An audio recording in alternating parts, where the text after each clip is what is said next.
two rows of chairs if you have questions that you would like to ask. Again, we will have extremely limited availability with each of our drivers, and ladies and gentlemen, we will be having our press conferences with today. So please, if you have a question, we ask that you ask it during the press conference. If you can make your way up front, that way we can get your questions transcribed. We will begin our first press conference here in a few moments. Again, welcome to the Indianapolis Motor Speedway.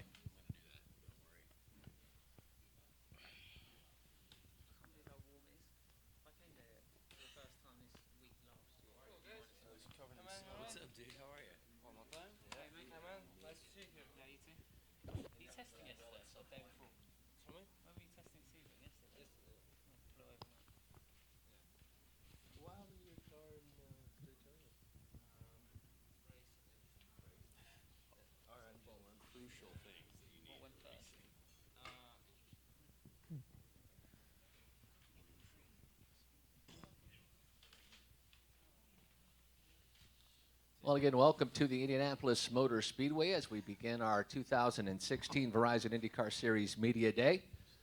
Our very first press conference of the morning, bright and early, with the newcomers and returning stars to the Verizon IndyCar Series. We're welcomed by a face we saw at the end of 2015, Michaela Lotion.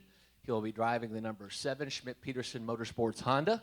Max Chilton, big announcement just the other day. He will be driving the number 8 Chip Ganassi Racing Chevrolet. One of my favorites, rise through the Mazda Road to Indy program. He will be doing the number 16, a few races in 2016, driving the number 16 Rahal Letterman Lanigan Honda. And a young man who's been waiting for this moment for a long time, Conor Daly, who will be driving the number 18 Dale Coyne Racing Honda. Gentlemen, welcome. Mikhail, we'll start with you. We missed you last year. It was great to see you at Sonoma. You had a great run, a little problem with the pit stop at the end, but what have you been doing since you've been away, and walk us through how you got the return to Schmidt-Peterson Motorsports. Well, I missed IndyCar a lot as well, and we've been working very hard last year on getting the deal. First point was to do some races in the end of the year, so I did one race in Sonoma, which was very successful. And after that, I think it was a little bit easier to get the deal for the year. And I'm really happy to be back in the team that I started with, and I think it's a great people are working there, and for sure we're gonna be even more successful this year. Last year I've been doing ELMS and some races in the VAC like Le Mans and Bahrain, driving for SMP Racing and developing the new Russian car BR01, which was a very interesting job actually. And so it was important and interesting experience for me, which for sure gonna help. Did you find that you missed Verizon IndyCar Series racing while you were away? Did you look as you were doing other forms of motorsport and say, boy, I wish I was back in the States doing that? Well, I tried to watch every race from there, and of course I missed IndyCar a lot. I missed this racing, and I missed the staff competition that you have here. I think it's one of the best series, and I'm very happy to be here, really. Well, welcome back. We'll look forward to seeing you in St. Petersburg. Max Chilton, congratulations. This thing came together in a hurry. You ran a limited schedule in the Indy Lights last year, but were very successful running for Carlin Motorsport. How did this thing come together? It just seemed to come out of nowhere, and we heard rumors that you were talking with certain teams. How did the deal with Chip Ganassi and you come together? Well, firstly, everyone, good morning. Yeah, it was. You say it came around quickly. It took actually a really, really long time. It came about. It was June, July last year when I won the Iowa race. It was obviously the same day that my teammate passed away, and so there was a big sort of public awareness of it. And I think some of the team bosses looked into it and realised that actually that was only my second ever oval race. And so they were taken back by that, because for a European driver to win on an oval is that early is pretty rare. So the following weeks I got contacted by every team by one, and then it was like a filter system, and I got it down to 2 pretty quickly. And there was one I always knew I wanted to be with, and that's that actually I guess did come around pretty not too long ago. It was only signed a few weeks ago. So I'm really thankful for Chip. He's obviously got a fantastic history in IndyCar. They've been very successful, having 11 titles and 4 Indianapolis 500s. And so this is, a fantastic opportunity for me. It's been a difficult last few years because even though I was in Formula One and that was my dream, it's really frustrating not having a chance to win. Even if you do the best race and you finish 13th, it's disheartening. And now I'm with Chip. I can come in, and yes, there's lots for me to learn. I'm not too sure on the ovals. Plenty of the road courses I haven't driven yet, but I've got that chance to win, and I haven't had that for a few years. So I'm really, really looking forward to it. You talk about Formula One, Nigel Mansell, Mark Blundell, Justin Wilson. You're only the 4th Brit to come out of Formula One and run in the Verizon IndyCar Series. You talk about running the ovals. Was that a big learning experience for you? Did you seem to take it? We talk about that Iowa race. You were fantastic, and it was, I think, quite surprising for a lot of not only media but the fans to say Max did an amazing job at that short little bull ring. The transition from Formula One and running that limited schedule in Indy Lights last year. I haven't actually made the transition yet because I'm yet to drive an IndyCar on a road course, an oval, wherever it may be. So I'm not, I can't really say how it's going to be. I can remember the first time I drove an Indy Lights car on the oval last winter. Spencer was actually there. It was a Homestead, and I'm sure it was the same feeling for many of the other European or Formula One drivers that have come across. You feel completely out of your comfort zone, and I'm not going to lie, I still feel that way. But I know, given time, that should become normal. And it's not like I'm not quick on them. I've won a race. I spoke to Dario and he said it took him 3 years to feel comfortable on them. So it's one of those things. Time's the healer, and I just got to soak it up. I've got the best teammates I can imagine with Tony, Scott, and Charlie. I've got so much what's the word, sort of experience that I can just soak up, especially from the team as well. That I'm in a very good position. They're big practical jokers, just so you're aware. You might be walking into the Lions Den. Oh, Kanan, Dixon, and just get used to it. Yeah, English humor. They might have to get used to it. Good luck this year. Looking forward to seeing you in St. Petersburg. Speaking of St. Petersburg, this next young man will be running that number 16 Rahal Letterman Lanigan Racing Honda.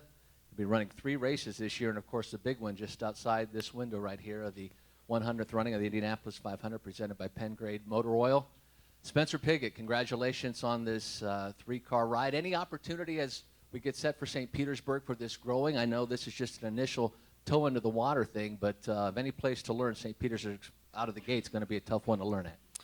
Yeah, absolutely. I'm really looking forward to the 3 races that I have so far, and St. Petersburg's probably my home track. I grew up in Orlando, so it's a track I've always enjoyed. I've always had success at, so really excited to get there. And the plan is to do as many races as we can. Obviously, it's it comes down to the same old story that we all hear about, is just finding funding to do more races. So right now the team's working hard on it. I'm working hard on it to get more races. So hopefully, after Indy, the second half of the year, we can be on the grid a few more times.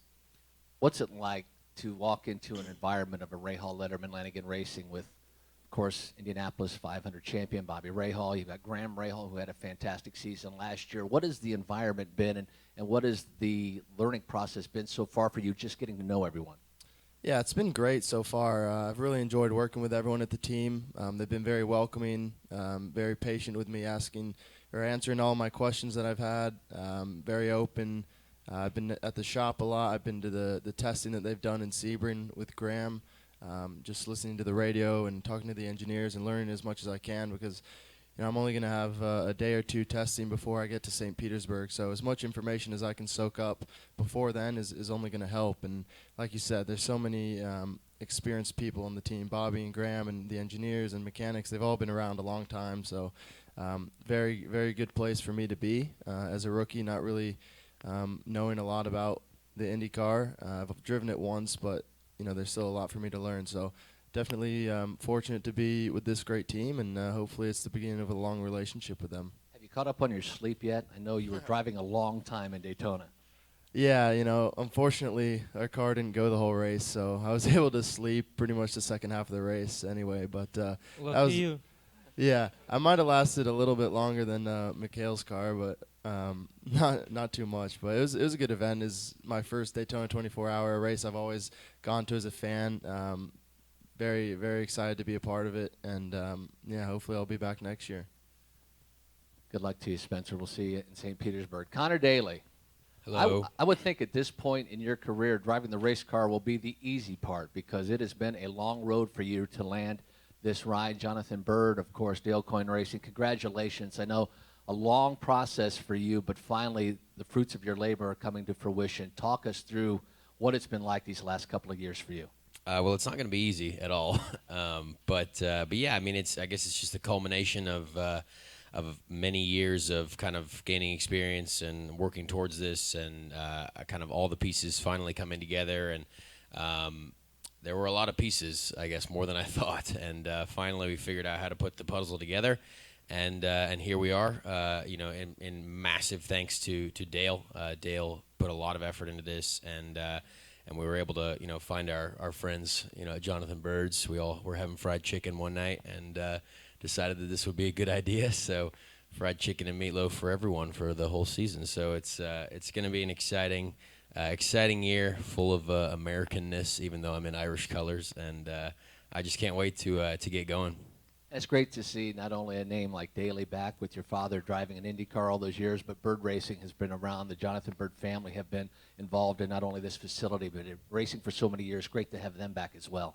Yeah, for sure. Not a lot of stuff in racing makes sense. Like, there's a lot of things that are kind of puzzle your brain a little bit, but this sort of like really makes sense. Like, very much an Indiana-based group and company and family, and me being born and raised just on the northeast side here, you know, it kind of all fits together well, and Dale loves it, and all the guys, you know, on the team are super pumped because we had a deal done in December, which is extremely foreign, and I have a suit on, which is, I'm sorry about. I was told that I had to have a suit on. I feel like I'm going to Siebkens after my 3-day school at Motor America, but yeah, it's cool to have these things and have the luxury of going testing. I mean, imagine that. You get to like prepare for a race instead of hopping in before qualifying at Long Beach. So I'm excited about that. Just another test day. So it should be fun. Quickly, you turned a lot of heads, obviously, in Long Beach. Is that where really the foundation for this ride came about?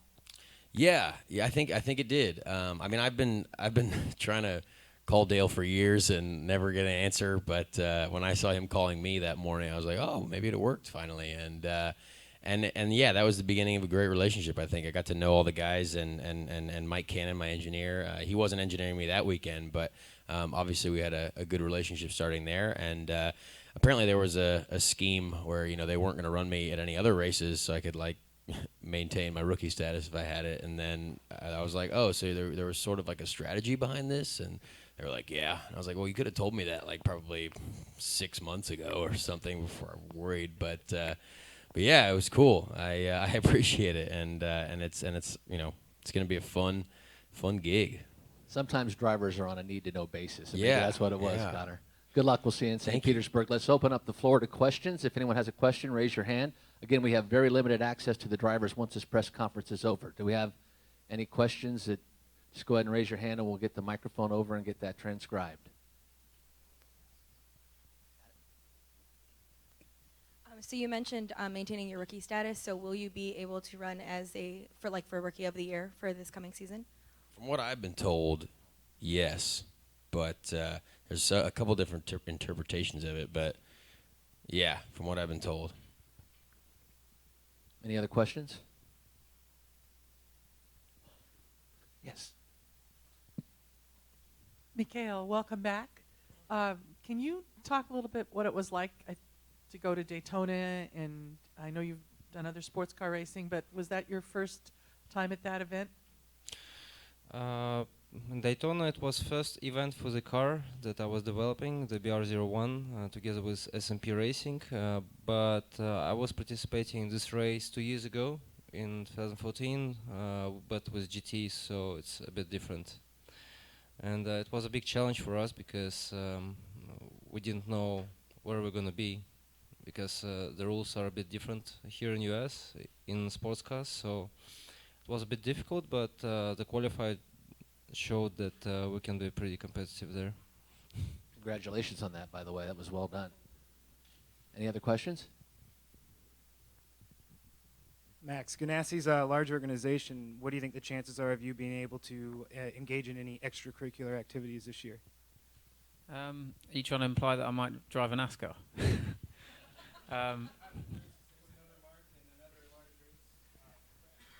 Yeah, there is. That's true. For my age, I've experienced a lot, and I would always willing to try anything. I think the most exciting project, which I'm not part of, which Chips is doing, obviously the full program's amazing.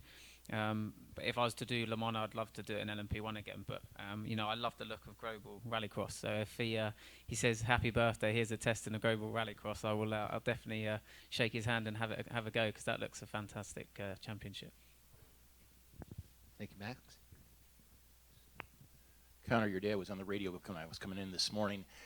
Uh-oh. There's so much heritage here, not only for the history of the race, but fathers and sons racing in the 500. Has he talked to you about how important it's going to be for the 100th running, and has he given you any advice, anything like that at all? Yeah, I mean, I think most of the advice came in 2013 when I did my first 500, but I think he's really excited. He's every time I see him, he's pretty pumped and seems to be smiling a lot more, and which I guess is good. Finally made him proud, but it was, it's been a tough deal, especially for him, because he's been trying everything he can do to help put programs together, and it hasn't been, now we can get back to giving advice on like the actual driving and the actual sport rather than the commercial side and the funding side and all that. So that'll be cool. It's been, we've been discussing kind of goals for the year and what our plan is, how I'm going to best, use this experience and the opportunity that we have. And, it's obviously really helpful to have him on my side for sure. Max, I don't know how well you know Dario Franchitti, but he has been like a bit of a driver's coach there at Ganassi. So are you expecting to work with him going forward this season? Yeah, no, Dario was a huge help last year for the limited amount of running I did do on ovals last year. He was there. He was probably on speed dial last year when I was on an oval. What do I do now? What do I? He's done exactly what I've done. He came across, it felt very alien to him, and so he's experienced it. And he was the one that said, I didn't feel comfortable for 3 years. So that makes me feel better. That it should feel abnormal, because it's just not. It's not normal just constantly turning left. I might get bored of it, but I'll give it a go. And he's a massive part of the decision of going to Chip. He's a top guy, great experience. And then I've got two teammates who are just as experienced as him as well, and so is Charlie. I'm just in the best place for someone that's coming across not really having a clue about the Indy scene and the ovals. I'm in a fantastic situation. So, yeah, Darry's a great bloke. It's nice that he's a Brit as well, and hopefully he'll help me succeed this year. Any other questions? If not, we will wrap up. Again, we'd like to thank our drivers for their time. We'll look forward to seeing all four of you on the streets of St. Petersburg. Michaela Loshin, Max Chilton, Spencer Pigot, Conor Daly. Nice job. You look fantastic today. Enjoy that fire suit. You guys at Seepkins. I would sleep in that if I were you. You look great in that. Again, best of luck in St. Pete, guys. We appreciate you coming and spending some time with us today. Thanks. Up next, our next press conference at 10:30, the Young Guns of IndyCar. That again at 10:30 this morning here on the fourth floor of the Media Center.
Again, welcome to the 2016 Verizon IndyCar Series Media Day. We are getting set for our second press conference. We're joined on the dais by the driver of the number 5 Schmidt-Peterson Motorsport Honda, of course, James Hinchcliffe, the driver of the number 15 Rahal Letterman Lanigan Honda, Graham Rahal, and the driver of the number 21 Ed Carpenter Racing Chevrolet, Joseph Newgarden. I understand we will be joined by Marco Andretti, so we will await Marco's arrival, but we will begin with James Hinchcliffe as we talk about young guns and future legends of the Verizon IndyCar Series, the drivers that the fans and the IndyCar Series have kind of gravitated around, that these are the people, the drivers that the series and the fans have kind of gravitated towards as being the ones that they like to see be most successful and continue on the legacy of the IndyCar Series. We'll start with James Hinchcliffe, who was the winner last year at that very damp day in New Orleans, and then had the incident just out over there and kind of spoiled the rest of the 2015 campaign. But with that shortened season last year, I think the big thing for you was recovery, because there was moments there where your racing career may have ended. So talk us through these last 8 months and the road to recovery. Well, thanks, Mike. And right off the bat, I just want to say, and it's a great point that Joseph brought up. I'm not sure how much longer I can be classified as a young gun, but I'll take it. How about future I'm gonna legend? Take it. We'll take future legend future is legend. awfully big shoes to fill, There but you go. I like the sound of that as well. No, I mean, yeah, certainly 2015 did not go exactly to script. We went a bit off piece there, literally and metaphorically, and for sure, it put a lot of focus for me to just get healthy and get back in the car. Like you say, there was some question marks over whether or not I'd be able to do that. And, luckily I had, right from the first responders at the car to everybody at IU that helped me through the initial couple days and the recovery and everything. It was just the greatest team of people, and, happy to report 100% health. There's absolutely no lingering effects from the accident. And so we are 100% focused on 2016 and trying to make amends for a less than stellar 2015. As far as the fan base goes, we see a lot of videos, a lot of social media. You are involved in that aspect of the Verizon IndyCar Series and racing in general. Does it add any pressure to you? Do you find that kind of therapeutic to be able to get out there and be yourself, the comical James Hinchcliffe, and kind of take away from the driver's edge? Well, it's incredibly stressful because you're trying to be as funny as Joseph, which is not possible. You're trying to be as sports knowledgeable as Graham and relate to other sports, which I just don't have. So I mean, I'm struggling to keep up with some of my colleagues here, but it is a fun element for sure. I know all of us sort of grew up in this era of social media and sports, and it's something that I think all three of us, especially really enjoy and take to. And having that direct connection to the fans is awesome, and sometimes very cruel, sometimes uncomplimentary, brutally honest as well. But no, you do get a lot of support from there. And I think back to when I was a kid and I was just a fan of the sport. If I could have tweeted my favorite driver and maybe actually gotten a reply, I mean, that would have been incredible. So I think it's a really fun time, not only for us to be drivers, but I think for the fans as well. How does that change your role as a driver, to have that, once you get out of the cockpit, that ability? We're now joined by Marco Andretti. How does that change the off-track James Hinchcliffe?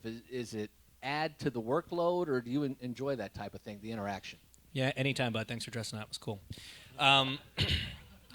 I think it does. I think it does add a little bit of pressure in a sense because as athletes, you are in a sense role models to certain people, and back before social media existed, all they got to see of you was what you did on track and what you said in an interview immediately afterwards. Now people basically have access to you 24/7 if you're willing to give it to them, and so it does put a little extra pressure to be you want to be yourself, but you also got to be mindful of the audience that you have. Social media has been one of your fortes, Graham. I know you've never tweeted and or said anything in anger or in vain. That I was going to later regret. Or you later regret? You got to make things interesting. Yes, sometimes, indeed. I think we have to develop an app, where you put your thumb on the phone. If your heart rate's above a certain number, it doesn't let filters you, it out. It doesn't let you get into Twitter. I think that's what I need. We're talking about young guns and, of course, your name and future legends, and the banner being carried by not only your race team but your family name. I've asked Marco this on occasions like this, and I'll ask you, when did you realize, at what age, that you were a Rahal? I don't really know that you ever. I don't know that it ever really. See, that's a weird question because the thing is, you grow up around it. You're just part of it. I mean, people always said to me, "Oh, how did you, realize that your dad was someone special?" Well, I mean, truthfully, I don't know that you ever really appreciated like all that he's accomplished until you're trying to do it yourself. I mean, as a kid, it was often you'd go to restaurants, people asked for his autograph and stuff, so you didn't think anything of it. There was nothing unusual about that. But then all of a sudden you get, put into this position, and you have good years, you have bad years, and the pressures that go along with it, and then you realize, man, Dad did this, he achieved that, he won Indy, he won Daytona, Sebring, all these things, and you know how hard that is to accomplish, but you don't appreciate that until you're there trying to do it yourself. But I mean, I guess for me, I've always my whole life, racing was really it. Racing in cars still is, and so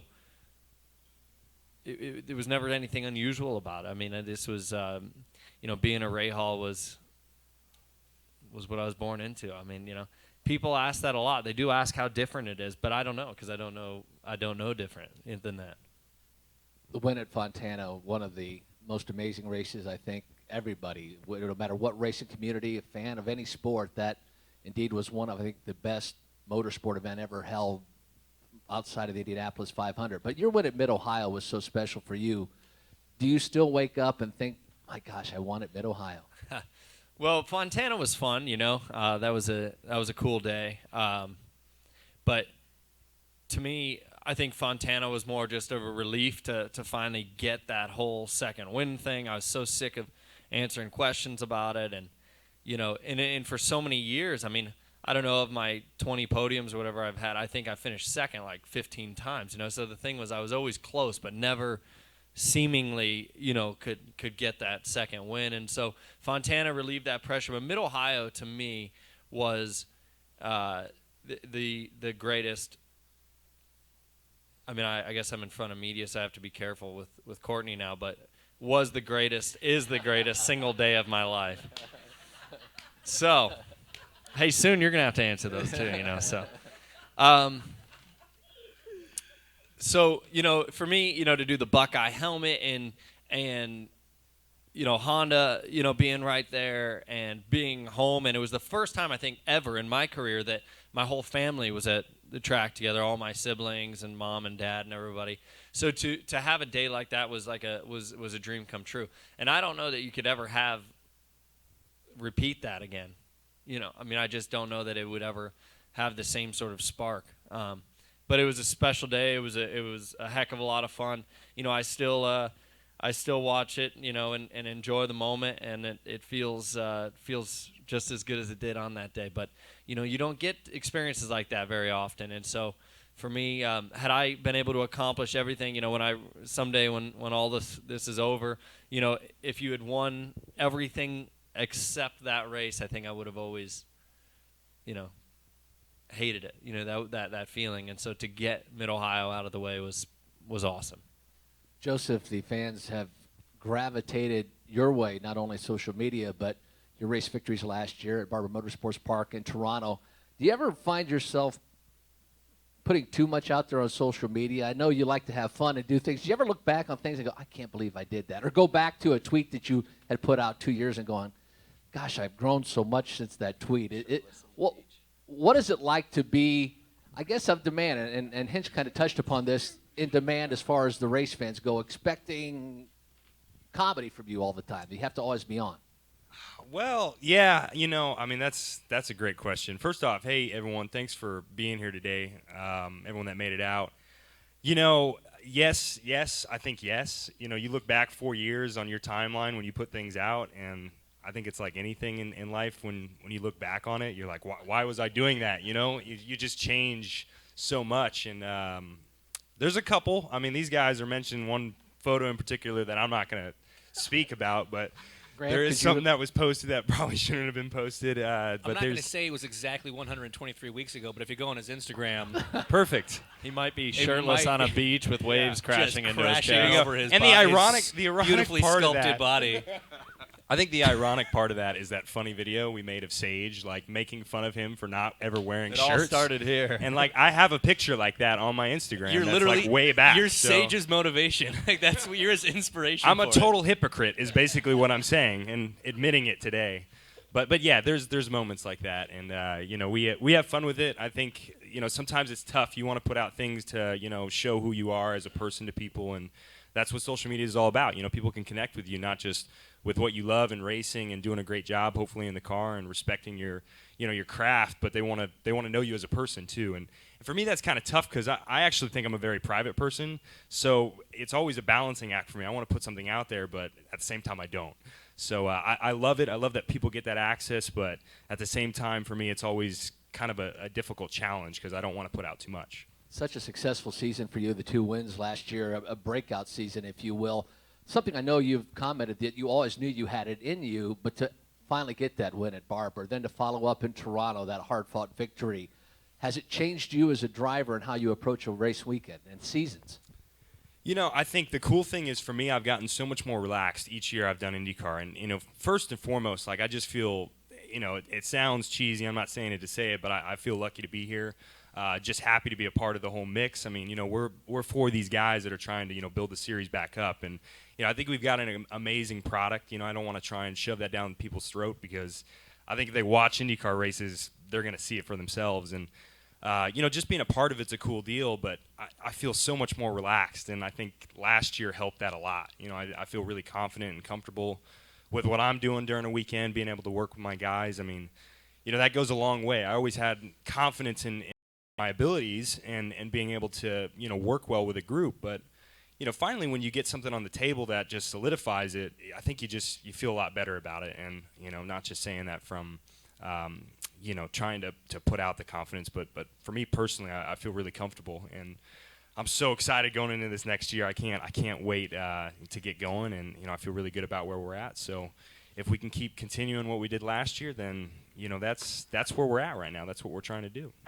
Marco, Graham kind of touched on when I asked what's it like to be a Rahal. He goes, I don't know. I've always been in that environment, so it's nothing out of the ordinary for me. And I've asked you in the past, you know, that family name Andretti, and when you realized that you were an Andretti, that people were treating you differently because you were the son of Michael or grandson of Mario, that you've grown up in an interesting racing environment, and with your name comes added responsibilities, that people really look to you as race fans just to carry on that IndyCar moniker. What's it like growing up as an Andretti? I guess it's just as simply as Graham had said. Do you feel that added pressure week in and week out? Yeah, you feel it. I think his answer hit it on the head. I mean, you know, as far as appreciating what they've done and really realizing, it's until you try it for yourself. You know, it's so hard to win an IndyCar race nowadays. It always has been, but you know, I think, yeah. But I mean, I put a lot of pressure on myself. I don't really care what my last name is. I'd want to succeed. It's killing me not having a win. You know, so yeah. I mean, it doesn't matter if my last name is Smith or Andretti. I'd wanna win, you know. Otherwise, you don't compete, you know. But you know, yeah. I mean, there's added pressure, but you know, you want to succeed anyway. That's the easiest way I could put it. A tough year for you last year, but a note that you had completed every lap of every race up until the incident at Pocono. But that season was a good learning experience for you, and I think high expectations for yourself as things with Honda and the new development of the Aero kit changes for 2016, your expectations on the team and how things will unfold this year. You know, I think it's just too early to say. I mean, we need to see sort of what Chevy has. I mean, we know we have an improvement over last year. Is it enough? I don't know. We hope so, because obviously the competition has been working as well. So we don't know until we're on track with them, really. But I'm a little worried about the Speedway stuff, you know, the politics there. I have to voice my opinion on that because it's the 100th anniversary. I hope the field's not divided there because we're not allowed to change a lot on the Speedway side. But, you know, we should be closer on the short ovals, road and streets, I would hope. You know, I think, yeah, last year we were just trying to hang in there, and it's frustrating sort of fighting for fifth, you know, on a given week. You know, you put perfect weekend together. You're third, and these guys, he was able to pull out a couple wins. So, we were right there for a couple of them, but never really broke through. Again, not satisfied with only a few podiums. We definitely need the win column because that's, for me, it's frustrating because, that's what put Hunter-Reay ahead of me in points. I have a better finishing average than him last year, but it doesn't matter. So we'll keep working and try to get in the win category. We'll open the floor to questions. Go ahead and raise your hand if you have a question for any 4 of our drivers. Right there. Kate, right next to you. I know we're pressed for time. I'm going to ask you in maybe like a sentence or two. Obviously, everybody wants to win the Indianapolis 500. What would it mean to win the 100th Indianapolis 500 for each of you? In a lot of ways, I think it would be the same as winning the 94th or the 105th. It's the greatest race in the world. So is it cool to be able to say you won the 100th? Yeah, but does that really matter? No, we try to win this thing every May. Well, for me, the Indy 500 is the race that transformed the Rahal name forever in 1986, and that was 30 years ago. So to win 30 years after Dad, I won Daytona 24 overall 30 years after Dad. Won my Atlantic Championship 30 years after Dad, so in the runoffs, and so I hope this tradition continues. But as James said, you want to win it every season, but the 100th would be pretty damn cool. Yeah, I would agree. I think we all feel the same way about that. You want to win it regardless of the year. It doesn't really matter, but there's going to be a certain magnitude, I think, to it with being the 100th running. It's just how many sporting events have gone that many years. There's not many that you're going to be able to count. So it's a very special deal to be a part of.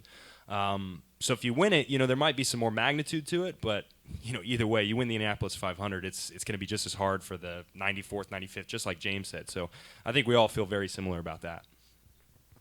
Yeah, I agree. I want to win it every year, but there's something to be said about Ray Haroon, the first one. I think the 100th is definitely a milestone. I think it would definitely set the tone maybe for the next 100 years, which would be awesome. So, if there's a year to do it, it's a good one. Any other questions? This end?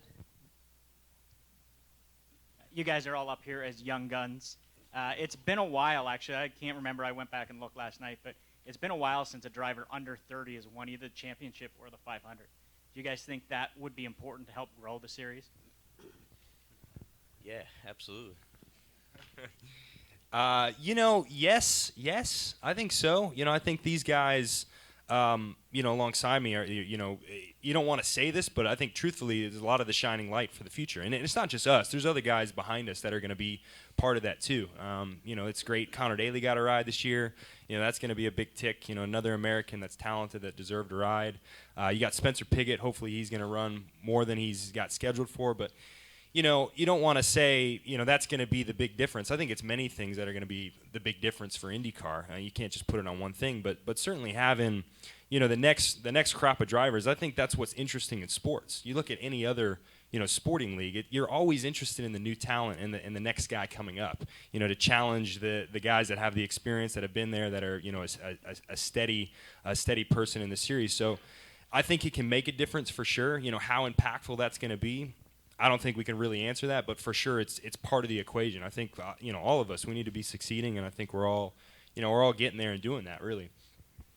Yeah, I think it'd be cool, for somebody under 30 to do it. At the same time, you have to appreciate the guys that are currently doing.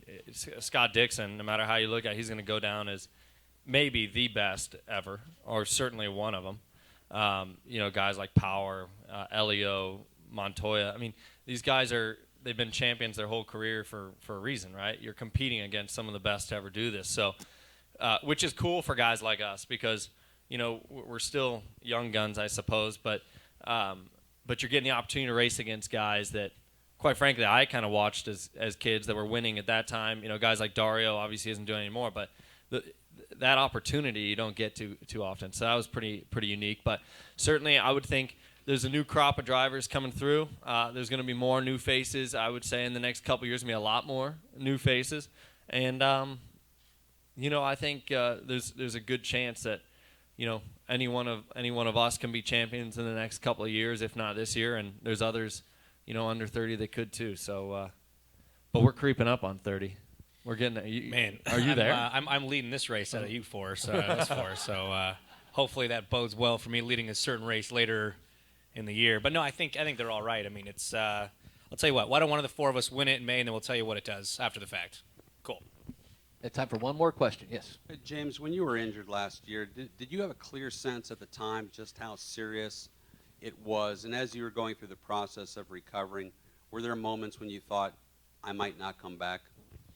You know, I had dinner with my surgeon 2 weeks ago, and I think that every time I see him and every time I talk to him, I get a better understanding of really how bad dinner? it was. Did you buy dinner? No, you know what? Actually, I can't tell you who bought dinner. I didn't buy dinner, surprisingly. Yeah, I didn't pull a Hunter-Reay and forget my wallet, but someone else paid. But no, in all seriousness, every time we talk about it, I learn something new. I learned something new about what happened and you know, about the timeline of it all. And I think every time that happens, and the further away I get from the actual event, the more I appreciate it, the more I appreciate the gravity of it, the more I respect the people that helped me and all the rest of it. So it's in the immediate aftermath, you're just so focused on getting back. I really didn't have time to care about anything else. And yeah, there were a couple moments where I wasn't sure. You know, there were certain things that I wasn't sure were going to heal well enough for me to compete at this level again. My neck was actually my biggest concern, if I'm honest. It wasn't widely reported, by a pretty massive neck injury that took a very long time to heal. And there were times where I just didn't think I'd be able to hold my head up in a race car again. But like I said, as time goes on and I'm further removed from it, I definitely appreciate exactly what happened and the support that I got from so many people more and more every day. And it just makes me that much more thankful that I had that support team, and I get to do what I do, and I still now get to do what I do. Thank you, gentlemen. Look forward to seeing you on the streets of St. Petersburg. Thanks. Just about 38 or so days away. James Hinchcliffe, Graham Rahal, Joseph Newgarden, Marco Andretti. We have a very special announcement from Honda Performance Development. That'll happen in about 5 minutes from now. We thank you for coming out.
Once again, good morning, everyone. We welcome you to the 2016 Verizon IndyCar Series Media Day. We are now welcomed on the dais a very special announcement by Honda Performance Development. We're joined by, of course, the president of Honda Performance Development, Mr. Art St. Cyr, and the CEO of Holman & Company, Mr. Mark Miles. Art, very special announcement today. Take it away. Okay, well, good morning. But yeah, so I'm here to probably announce the worst kept secret in the IndyCar off season, and this is in addition to us winning the 24 Hours of Daytona, by the way, this weekend. Let's get that one in there. But was our signing of the engine supply agreement with IndyCar to continue to supply engines to our IndyCar teams, to continue our long and uninterrupted streak of open wheel racing here in North America. Thank you, Art. Of course, Mark, as Art had said, very important announcement, not well kept, but one that will continue the tradition in the Verizon IndyCar Series. It's something I'm guessing for you is very important as well. Absolutely. This is something that I think we've all assumed was going to happen for the last several months, and everything that would normally be happening to prepare for the 16 season has happened, and I think Honda and the teams are ready to roll. But it's nice to have the agreement signed and to and see the shape of that going forward. I think it's open wheel racing since '94 and 13 years with the IndyCar Series itself, and that is something that we value deeply. Honda, as I've been told by Art and by the leadership in Japan, has racing in its DNA. And we like to think that that means we're a perfect platform for them to show what they do so well. So we're very pleased that it's now official, and we're looking forward to a great year in 2016. I also want to say how much we value Honda, not only as the engine supplier role that they fill so well, but also as the sponsor of, I think, 3 of the Verizon IndyCar Series races, events. And they support the series in the commercialization of the series in so many other ways. So it's a partnership we value as much as any, and we're delighted that it's inked. We open the floor to any questions our media members may have.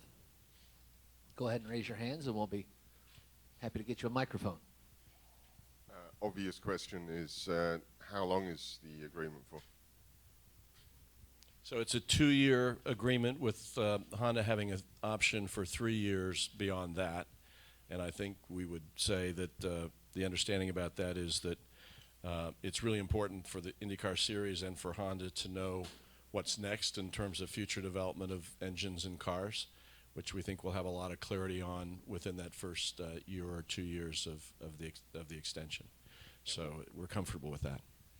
And one thing that's important to clarify is that, you know, this is a very complicated series, right? And as we move forward, how do we work to try to expand the series? How do we work to get more teams, more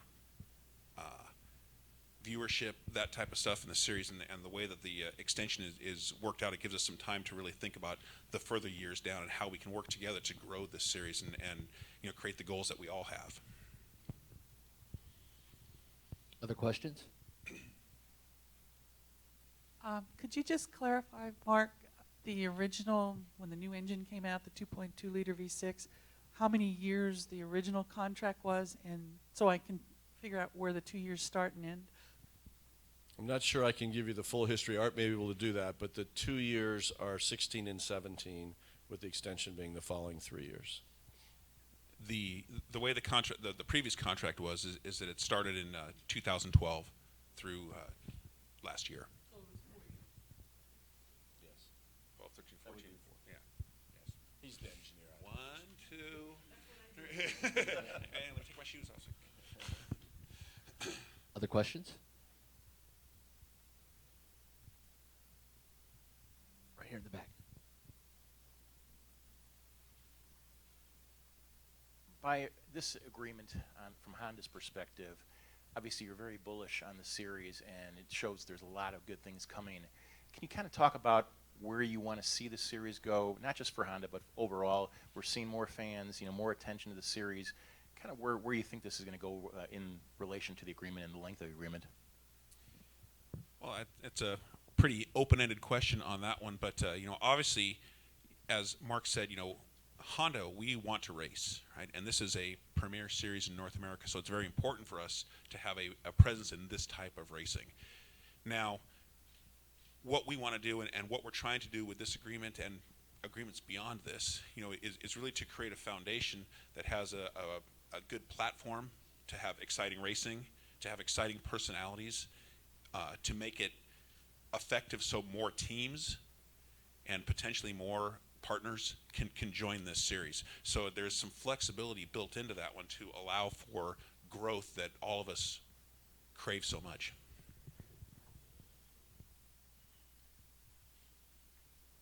I'm really glad you got the deal done because, I can't imagine Honda not being here since you've supported the series since 2003 and then have been a sole engine supplier for many years.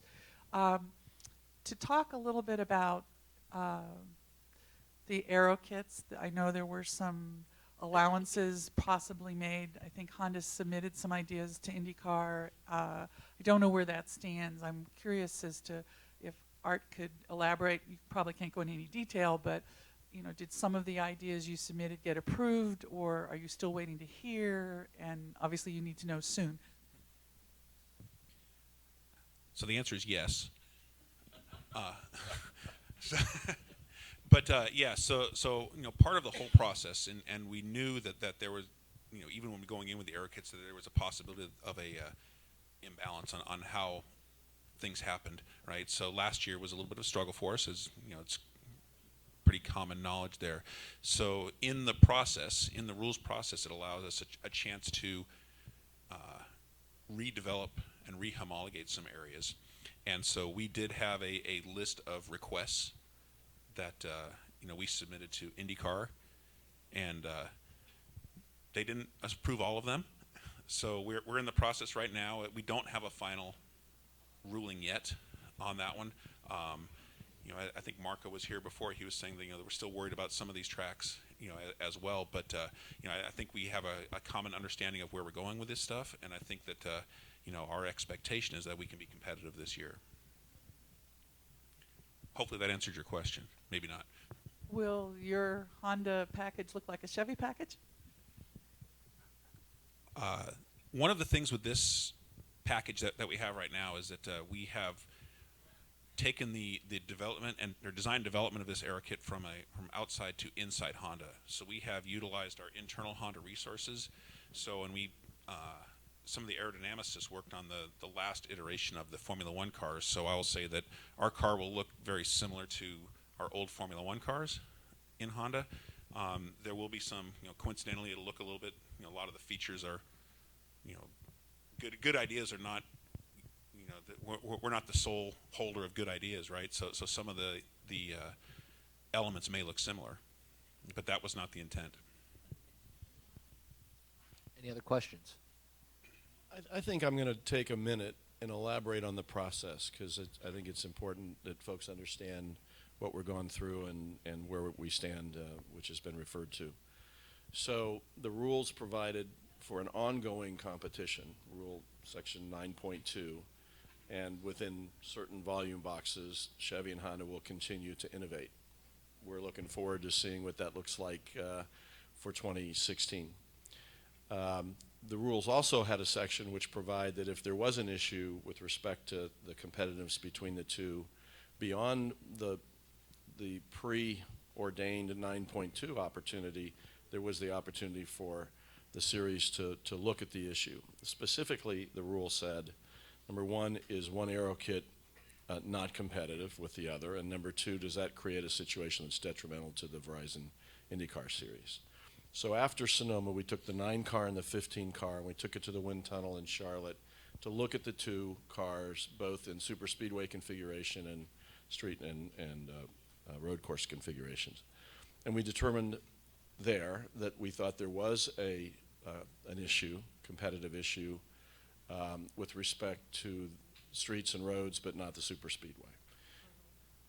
Yes, and short ovals. We went back then with Honda's request for changes to analyze those, and determined what we thought would be acceptable. And we've been a third time to look at the final parts to make sure that they would achieve the catch-up, if you will, that everybody had in mind. We are, I think, days away from, with Honda and Chevy, sort of promulgating exactly what that all look like. I wanted to say mostly that we've tried to go right down the middle based on the data from the wind tunnel, not just the anecdotal information about what happened last year on the track, but the kits themselves to the extent that they could be isolated in their performance. And we've really appreciated both Honda and Chevy kind of respecting that approach and understanding that we're going to do what we got to do based on the rules. Anything else? One last thing, when the two bodies sit down at the table, obviously, Art, you want what's best for Honda. Mark, you want what's best for the Verizon IndyCar Series. But there is a commonality that you touched upon, and that's the growth and success of the Verizon IndyCar Series. As an outsider looking in on the negotiations, are there more common points than they are sticker points or sticklers that you guys, there's one or two things we don't agree on, but a majority of the things that you go to negotiate are common points?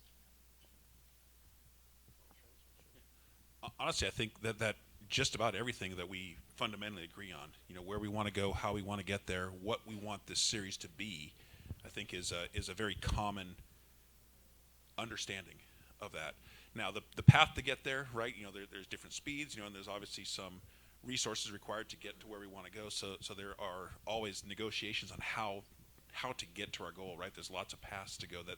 And that's part of the things that we work on constantly, through constant communication, to work on, to try to make it stronger, to try to make it more appealing to fans. How do we get more fans to watch the race, to come to the race, to enjoy the races, to follow the drivers, all those types of things, to develop an overall interest in this series that we are striving for right now.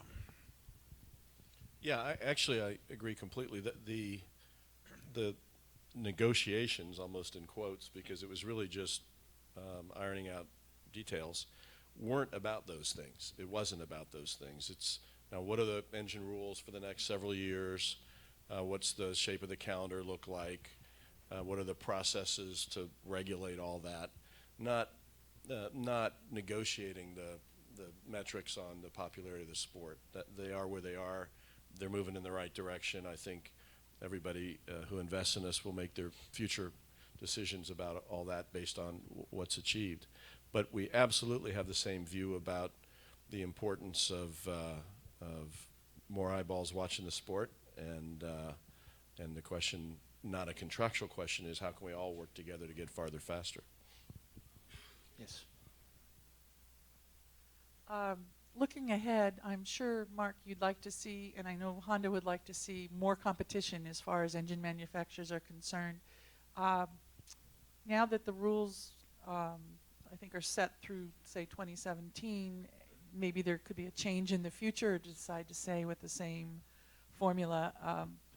What do you think the opportunity is for other engine manufacturers to come in? There must be some interest.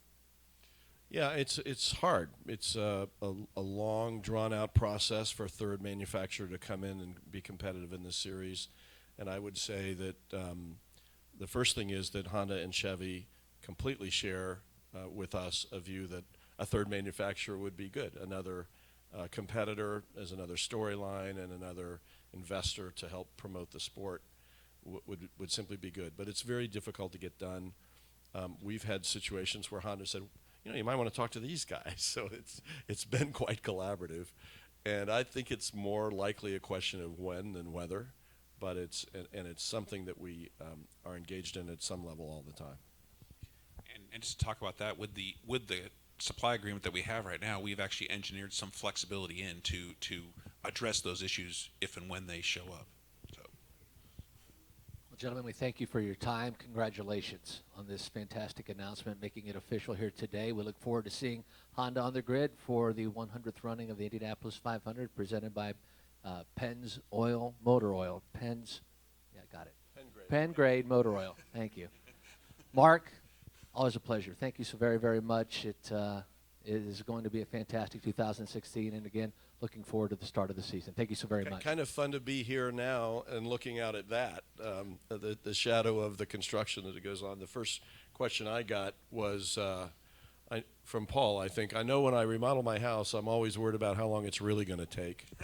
And we are really convinced it's all going to be done in time, and we're in good shape on the schedule. And speaking of that, Doug Bowles will be here in about 10 minutes to touch upon the improvements here at the Indianapolis Motor Speedway and all that will take place here in the 100th running. Again, Art, thank you so very much. Mark, thank you so very much. We'll see Mark a little bit later on this afternoon. Again, Doug Bowles, he'll be coming up next to touch upon the improvements here at the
2016 Verizon IndyCar Series Media Day. We are now pleased to be joined by the president of the Indianapolis Motor Speedway as we get set for the 100th running of the Indianapolis 500, presented by Pengrade Motor Oil. The president of the Indianapolis Motor Speedway, Mr. Doug Bowles. Doug, good morning to you, sir. Thank you so very much for coming out and joining us. Talk a little bit about and what the most fantastic part about having Media Day at the Indianapolis Motor Speedway is we can glance out this fourth floor media center and look at the Project 100 as it unfolds right before our very eyes. What are we seeing and where do we stand as we get set for the 100th running? And it's unfolding for sure. So thank you, Michael, for the introduction. Thank you, everybody, for being here. This has obviously been something that Mark and myself and everybody at the Indianapolis Motor Speedway has been paying an awful lot of attention to. And I think most of you know this conversation started back as far back as 2011 during the 100th anniversary of the Indianapolis 500, and the project actually started between the 2013 and 2014 seasons with the new modified Indianapolis Motor Speedway road course for the Angie's List Grand Prix. That was the first thing, and then the pylon came on board in the summer of 2014 as part of Project 100, and then last year, folks, when they came to the Indianapolis Motor Speedway, noticed the 20 new high-def video boards around the facility as part of Project 100. However, starting at the checkered flag of MotoGP, really, from that point on until hopefully sometime in April, about $50 million of the $92 million being invested in the Indianapolis Motor Speedway over that 3-year period is under construction right now. The most dramatic component of that you see to your right, which is the new roof structure over the paddock penthouses. It really starts down in penthouse B, goes from B, A, and all the way through the paddock itself. E penthouse is going to be left alone, so that roof structure you see in E penthouse will remain the same as it's always been. What E penthouse will receive, in addition to everything in the upper decks, they're going to receive stadium-style seating. We actually were able to add seats, believe it or not, even in E penthouse, which is sort of the seats that are in most high demand here in the facility, but in a strange way. In each section, we were able to add one seat in the middle of each section, so it went from 8 to 9 seats in those sections. So it's been interesting how our ticketing team has figured out how to assign those seats. But overall, when you look at the construction, the roof structure itself is about 17 feet taller than the previous roof structure, and the overhang goes out all the way over to the end of the seating. Before, it was a smaller overhang; it didn't stretch all the way out over the top of the seating. And what you see, especially on the north end right now, you can see the 3 new rows that have been added above the old sections there. Those will be 3 new rows of seating, and they're throughout most of paddock A and B. There's nothing in the penthouse, although there will be places throughout where you won't have those 3 rows, and part of that is because of existing concession stands and other structures in the facility that we couldn't build those 3 rows around. But at the end of the day, we're going to actually add about 1,000 seats to the Indianapolis Motor Speedway through this project itself. One of the things that I'm most excited about, and it's directly to my left, and if you're here in the front, it's directly to your right. If you look at the top of the paddock penthouse decking where it used to be, you can see sort of the metal structures that are overhanging right at the top of that area, and you can see the poles that are holding them up. That is one of the disabled ADA sections for folks that are in wheelchairs. We have never been able to allow folks in wheelchairs to access the seats in the paddock penthouse. A, because we've never had elevators. We now have 6 of them behind the paddock penthouse, and then another one in the Holman Suite. So 7 brand new elevators. And even if we were able to get folks up there, we had no seating for folks who were in wheelchairs or needed some sort of assistance in their seats. So that's a decking area you see right there that's going to allow folks with wheelchairs and a companion seat to be there. But in order for us to do that, we actually ended up having to eliminate or take out 3 rows of seats in each of those sections. So if there are people that had been sitting in those sections for many years that we were going to have to relocate. And that's one of those conversations that none of us really wanted to have, especially if we didn't have a place to put them. So the folks that were in those seats are the folks that were immediately able to relocate into those into those new 3 rows, or even into some of the new seats. Some folks actually, if they were sitting here, may even be in some of the new 3 rows down in B stand, which are going to be spectacular seats. So not only are we now able to accommodate folks with disabilities, we were able to add 1,000 seats in our most highest demand location throughout the facility. Those seats are already completely sold out. We relocated folks and then allowed folks to upgrade who've been on upgrade lists for a long time. So we're excited about how that's going to be. Unlike Daytona, with their new stadium seats, if you saw them over the weekend, they did the confetti color seating. We talked about that, but we're just really uncomfortable with what the look of confetti color seating would be at the Indianapolis Motor Speedway when those seats weren't sold. So we are going to put back in stadium seats, but they'll be the green color that we're used to seeing at the Indianapolis Motor Speedway. A lot of our colors, if you think about it, you look around here, it's that industrial steel, it's gray, it's green. We just really felt like the most important thing we could do in this project was remain true to what's so special about this racetrack. And so we're going to come back in with those green. We're staying with the industrial steel color of the roofing that you'll see up there. So while it will be different, it's not going to feel like a brand new stadium. It's going to feel like the Indianapolis Motor Speedway that people expect when they come here. That's been one of the balancing acts, and one of the things that I think was most important for this project is to make sure that we were adding those new amenities, but not changing the Indianapolis Motor Speedway in a way that felt uncomfortable for folks. There are 95 of those steel columns that you see up there that actually support the structure all the way down. It's a little over 1,200 tons of steel. There's an awful lot of steel up there. The steel's actually fabricated here in Indianapolis, Indiana, at a place called Geiger and Peters. Most of the plating work on that steel is done in Indiana. A little bit of it had to actually be shipped to Ohio for those longer beams because we didn't have a facility in Indiana that could actually do it. So we've tried to use workforces and construction companies and other suppliers that are here in Indiana. The track fence that you can see around the racetrack has all been completely replaced with a new mesh. That mesh is got a smaller filter than the fence had before. It is a coated fence, the same gauge, so we think it's actually going to be it's a better fence, but same gauge. And as you look at it, you can actually see through it better. If you remember the old fence, it was rusting, had the surface rust, which caused a lot of the rust that you see on the backside of the walls. So we wanted to make sure that we didn't continue to add to that rust, so that this fence will allow us to make sure that doesn't happen. And it's also easier to see through. The other thing that's great about it, think about an accident at the Indianapolis Motor Speedway. The next day you come in and those walls are white again because our crew is out making sure that we keep those walls white.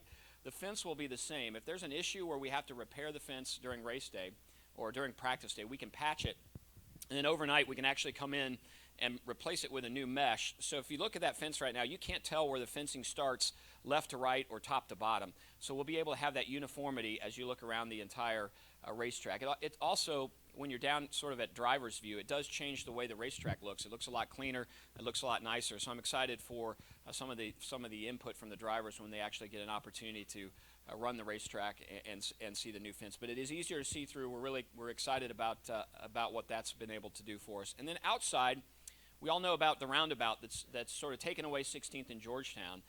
We are now expanding Gate 1 in a way that as you walk in it, it's going to feel more like a statement when you're driving 365 days a year around by the Indianapolis Motor Speedway. But when you walk in, it'll accommodate more people through the gate, which we think will help reduce some of the lines that we have. But once you get inside, it's a lot more expansive, so we'll be able to have more activation zones, more opportunity for fans to meet folks or to linger outside. We've left the trees that everybody's used to out there so that the construction will build around those trees that we have. But we're excited about what that entry is going to mean, not only on race days, but also the rest of the year with this impressive gate. One of the things we did do, one of the first renderings we had of that, actually eliminated the current Gate 1. And while the current Gate 1 isn't the original Gate 1, it is in the original location of that Gate 1, we just weren't comfortable with the idea that we should tear that gate down. We needed to keep it and make sure it stayed. I'm sorry, I'm getting off camera. Sorry about that.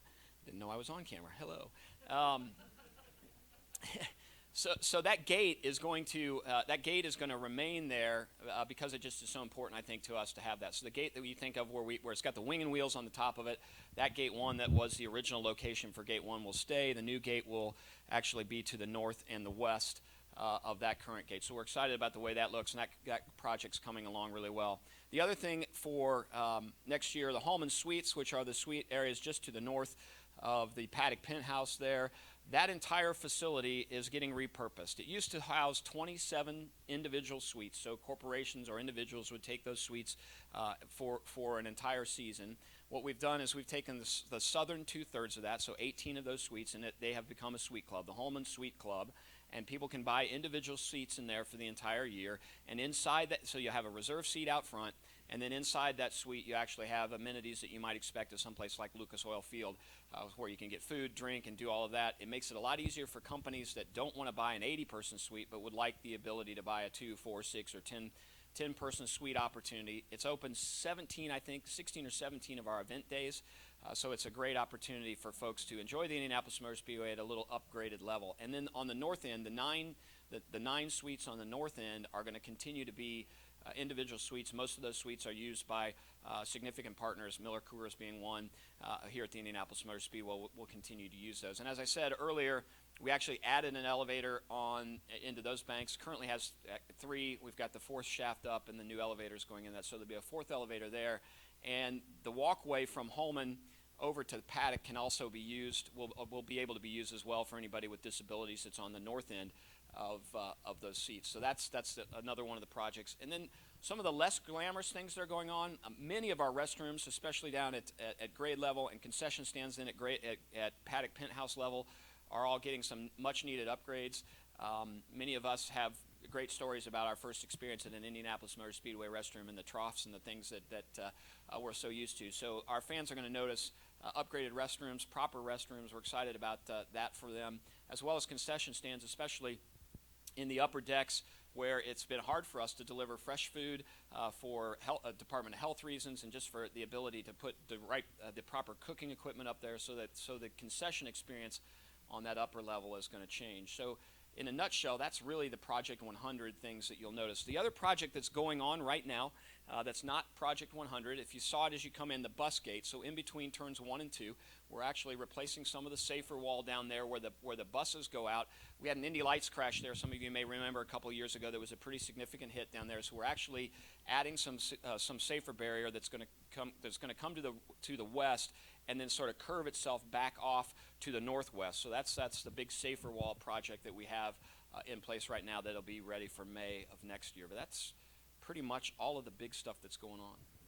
Talk about the complexity of the Project 100 task, balancing tradition, fan expectations, and keeping this facility state-of-the-art. Well, the biggest challenge is balancing what makes us special, which is the history and the tradition of the Indianapolis Motor Speedway. And I've often said that if Wrigley Field decided to leave the grass and tear down the stadium and build a new stadium around it, it's no longer Wrigley Field. And I think we're in the same situation here at the Indianapolis Motor Speedway. We could have decided to tear down the entire front stretch and build new grandstands, but for folks that have been sitting in that upper deck, which was built between 1950 and 1963, and believe it or not, the section that was built in 1963 is the section that's had the most issues around it as we've gotten into it. And you can even see it if you look at the color. You can see the gray where the traffic coating was put down, and then the 1963 section where there's no traffic coating. That's allowed a lot of the water to soak in, and we've had a lot of maintenance issues related to that as we've been adding steel. But that's the biggest issue, is how do you balance that experience? Because what makes us special is our history and tradition, and that's kind of that's the roots of our DNA. And when you get here, you don't want to feel like you're someplace other than the Indianapolis Motor Speedway. So that's been a difficult one for us. The other one, frankly, has been getting into a facility that's at the south end 65 years old and at the north end 50 plus years old. And you can think of all the things we've had to deal with. One of the biggest challenges for us was dealing with things like lead paint and asbestos decking and things that were put into this facility years and years ago that now when you take them out, you have to worry in the demo process about how do you abate it. So a significant portion or percentage of our cost is actually an abatement. If you look on the very north end today, if you have a chance, up underneath turn 1, you can still see the scaffolding. We're almost done with all the demo work, but there's scaffolding underneath from paddock up to paddock penthouse on the south end down there, and that's all that's abatement team. They're going through. So if we weld anything to current structure that had the lead paint on it, we have to bring an abatement crew in. They have to seal it the way that the equipment that they wear, and then they have to completely grind it off before we can weld onto it. So that's been one of the biggest challenges. How do you manage through what 65 years ago people didn't realize was going to be an issue that is today? We learned a couple other things, and as I think most of you know, I'm a student of the history of this place. And in Wilbur Shaw's book, which I've read several times, but certainly read the back half of his book about running the Speedway, because the issues that Wilbur Shaw dealt with are the same issues that we dealt with. I mean, he outlined 3 issues, and they're really the same that we have, is making sure you get people in, get them parked, and get them out is really, really important. Making sure that you have, that you're upgrading the facility every year so your fans have something to look forward to when they come back, and then ensuring that you have the 33 best drivers in the world competing here. I mean, it's really, if you boil down what we do and what Mark and everybody, all of us at IndyCar, the Speedway, do, that's really what it's all about. But in his book, he talks about 1946, after Tony Hallman bought the Speedway in November 1945 and wanting to make improvements, but they're just out of World War II. It's hard to find people doing construction. They couldn't find anybody that could supply steel. And an Indianapolis company come in and said, I bet you've had dozens of people tell you you can't supply steel. And he said, you're absolutely right. He said, you know what, I think I can get you some, but you're going to have to let me kind of manage what kind of steel it is. So they end up getting it done, and that's all the book says about it. So as they start testing the welds here at the Speedway, before they actually started building, they were in demo mode, but they were testing welds. I get a call one day from the construction crew and said, we're really having trouble with some of the columns. The welds aren't holding, and we can't figure out why. So we're sending stuff off to the metallurgist. I said, you know what, I'm going to send you a picture from this book. There's something here.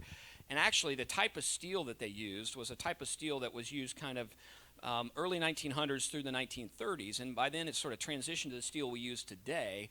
So in order for them to build in 1946, they kind of went back a generation of steel, which causes us to have to weld in a different manner than people were used to. So Wilbur Shaw still has a lot to do with what's happening here today. We've had to rethink through how we're welding to it. So learning things like that, just because it's such an old facility, we're finding places in it that we're able to repair that we've never had an opportunity to get up to because it's so high. The best thing about Project 100 for everyone here at the Indianapolis Motor Speedway is this is sort of going to get us at a point where we're level setting ourselves and we're planning out a 10-year process of proper capital expense maintenance at the Indianapolis Motor Speedway every year as we go forward. That's the most exciting thing for me. It's going to look great, but what we're going to have on the outside of this, there's still a lot to do. It's a mile long by a half mile wide, and 235,000 seats or whatever it is in the venue. Kurt Cavan can maybe tell us better. But that's what's exciting about this. This is the start to making sure that this jewel that we also love so much is maintained for the next 75 years. Questions? Yes. Doug, the last couple of years, there's been some horrendous human traffic jams from the tunnel here going south. Is anything going to be addressed on that? You know, for about 3 hours before the race, it's just been horrible back there. You know, part of our there has been an issue there. Part of our issue that we have had, and it's something that will get addressed as time goes on. When our facility was built, and you see it on the west side, there's a public road right to the immediate west. So we have no ability to expand our fencing to allow for more traffic, more pedestrian traffic flow internally. So, and that was a huge issue. You weren't the. I mean, I got a whole bunch of people on race day that were saying, "Hey, we got an issue with Tunnel 6." People getting in and out. Part of it is 300,000 people in one venue at the same amount of time, and people wanting to be in the plaza participating, and then trying to go to the last minute they can to move across the seats to their seats. So biggest thing for us is communicating to people that if you want to get in your seats, you need to move earlier. We're going to look at some of we had a retail store that was just as you come up out of the tunnel to the south side that I think probably impeded some of that flow, made it harder. People had to go a little bit further west before they could go south. So we're trying to figure out how can we help open that up a little bit better. One of the things we've talked about is just completely eliminating any kind of traffic in there, even golf cart traffic, and just making it all pedestrian. So that's definitely an issue, and we're trying to figure out how we can make sure that we manage that. But it goes back to what Wilbur Shaw talked about. Getting you in and out of your seats, whether it's parking, is key to it. And that was a significant problem for us last year. Questions? Yeah, I can't imagine the biggest race of the year trying to manage human traffic and your one day to practice on how to get people in and out. And that changes every year with access to this facility. With the constant change, you don't really know its impact until it's time. And this year we'll have another change, and that change is really the 7 elevator towers that you see on the backside of the facility. So there are areas where right now, if you walked out there, the fence line is within a foot of the western edge of those elevators. So we're working with the town right now on how can we temporarily remove our western perimeter fencing and move it over into Georgetown Road to allow for better pedestrian traffic flow one way or the other. That's going to be one of the newest things. The plaza entryway is going to be new, but I think new in a positive way because it's going to allow for more space, more room to move people as they come in. Hopefully we have a little bit more parking on the south west corner of the facility that will allow for a little bit better parking when folks come in. So those are, it is a learning experience, and you can't replicate race day. Even the Brickyard doesn't replicate what happens in May for the Indianapolis 500, and we have one opportunity to do it, and it doesn't take but one backup somewhere, and it's really quickly impacts the entire facility. One of the biggest challenges we have is our parking here at the racetrack, and a lot of it is because over time we've lost parking as we have developed. So if you think about 20 years ago, people parked inside turn 4, people parked inside turn 1. We don't park at all inside turn 1 now because we have a road course there. We don't park it really at all inside turn 4 because of the road course and some of the other activities that take place there. So every year we kind of lose that parking, and we force people to park outside, people that have parked inside for their whole lives, and they don't understand why we do it. And those are some of the more difficult conversations, because what's so special about the Indianapolis Motor Speedway is how personal it feels to people. And there's a handful of things that are in the DNA of the Indianapolis Motor Speedway that we all can agree on are traditions that you can't change and that are what make us special. 500 miles, yard of bricks, 33 cars, bottle of milk. You can go through a few more of those that we all agree with. But then what's really cool about that, we use that as the flower bed to grow these flowers that are our own personal experiences. And that might be where I sit, where I park, what I pack in my cooler, who I go with, when I buy my tickets. There's a whole host of those. And inevitably, as we try and change and make the experience better for the collective group of people that are here, we impact somebody's flower petals. And that's really a difficult conversation because people love it so much. But it's also the thing that's so special is that people love it so much. So parking is an example. When we ask somebody to move and they've been in the same place forever and don't understand why they're moving, and unfortunately you can't spend 30 minutes with a map and explain why we're moving things around. And I just hope that people trust that we're doing this for the overall good, and we get how important those experiences are, and we're trying not to disrupt them. We thank you so much for your time. Looking forward to the improvements, the changes, and of course the 100th running of the Indianapolis 500 presented by Pengrade Motor Oil. Going to be a stellar day, one for the ages. So 118 days from now we'll be doing that, but just remember May starts long before then with the Grand Prix of Indianapolis, and we're excited about that, and hopefully that'll turn out to be a great event. And then when we convert the track over to time to get on the oval, it's going to be a special May for sure, but it really all kicks off 100 days from now, not 118. So thank you so very much. President of the Indianapolis Motor Speedway, Mr. Doug Bowles. We continue with our Verizon IndyCar Series Media Day. Lunch is served, and immediately following that, coming up at 12:30 down in the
IndyCar Series Media Day as we get set to relive the 99th running of the Indianapolis 500. We invite media members to come up to the front of the dais here. If you'd like to ask questions, again, we will have a limited amount of time with each of our drivers. We'll start, of course, with Will Power, who finished runner-up in the 99th running, and the defending champion, two-time winner, Juan Montoya, making his way up to the dais as well. We will have, hi Juan, we will have a visit with Mark Miles as soon as we wrap this up. And again, this will have a very short one-on-one session. If we have any time, we ask that you get your questions in now. Gentlemen, welcome. Hopefully Media Day has treated you well. The off-season has treated you well. You have been all over the world. You were at Barrett-Jackson this past weekend. You guys have been very, very busy. Let's talk about that 99th running, and obviously, Will, for you, it wasn't exactly how you wanted things to finish, but going back and watching the last 10 laps of that race, it almost seemed like you were exactly where you wanted to be. Dixon got around you with 12 to go, 10 to go, you took the lead again, and it really held everybody at bay until Juan made that move down in turn number 3, got around Dixon, and then he got you in turn 1. What's going through your mind those last 10 laps of that race, knowing you've worked so hard and you've accomplished so much as a driver, an oval driver, you've really improved your game and become a force out there. What are you thinking going, I'm this close? Yeah, I mean, it was, the last 10 laps, I could see Dixon was struggling. He wasn't able to tow up to me, which was a good thing. He was holding everyone else behind him off. So it was making it easy for me, but as soon as Juan got him, he just, drafted past me straight away. But at that point, I thought I'm in the absolute best position here on coming to the last lap. I'm where I want to be. I think Juan did a really good job of taking the air away and creating some push in my car, so I couldn't. So I had to lift out of 2.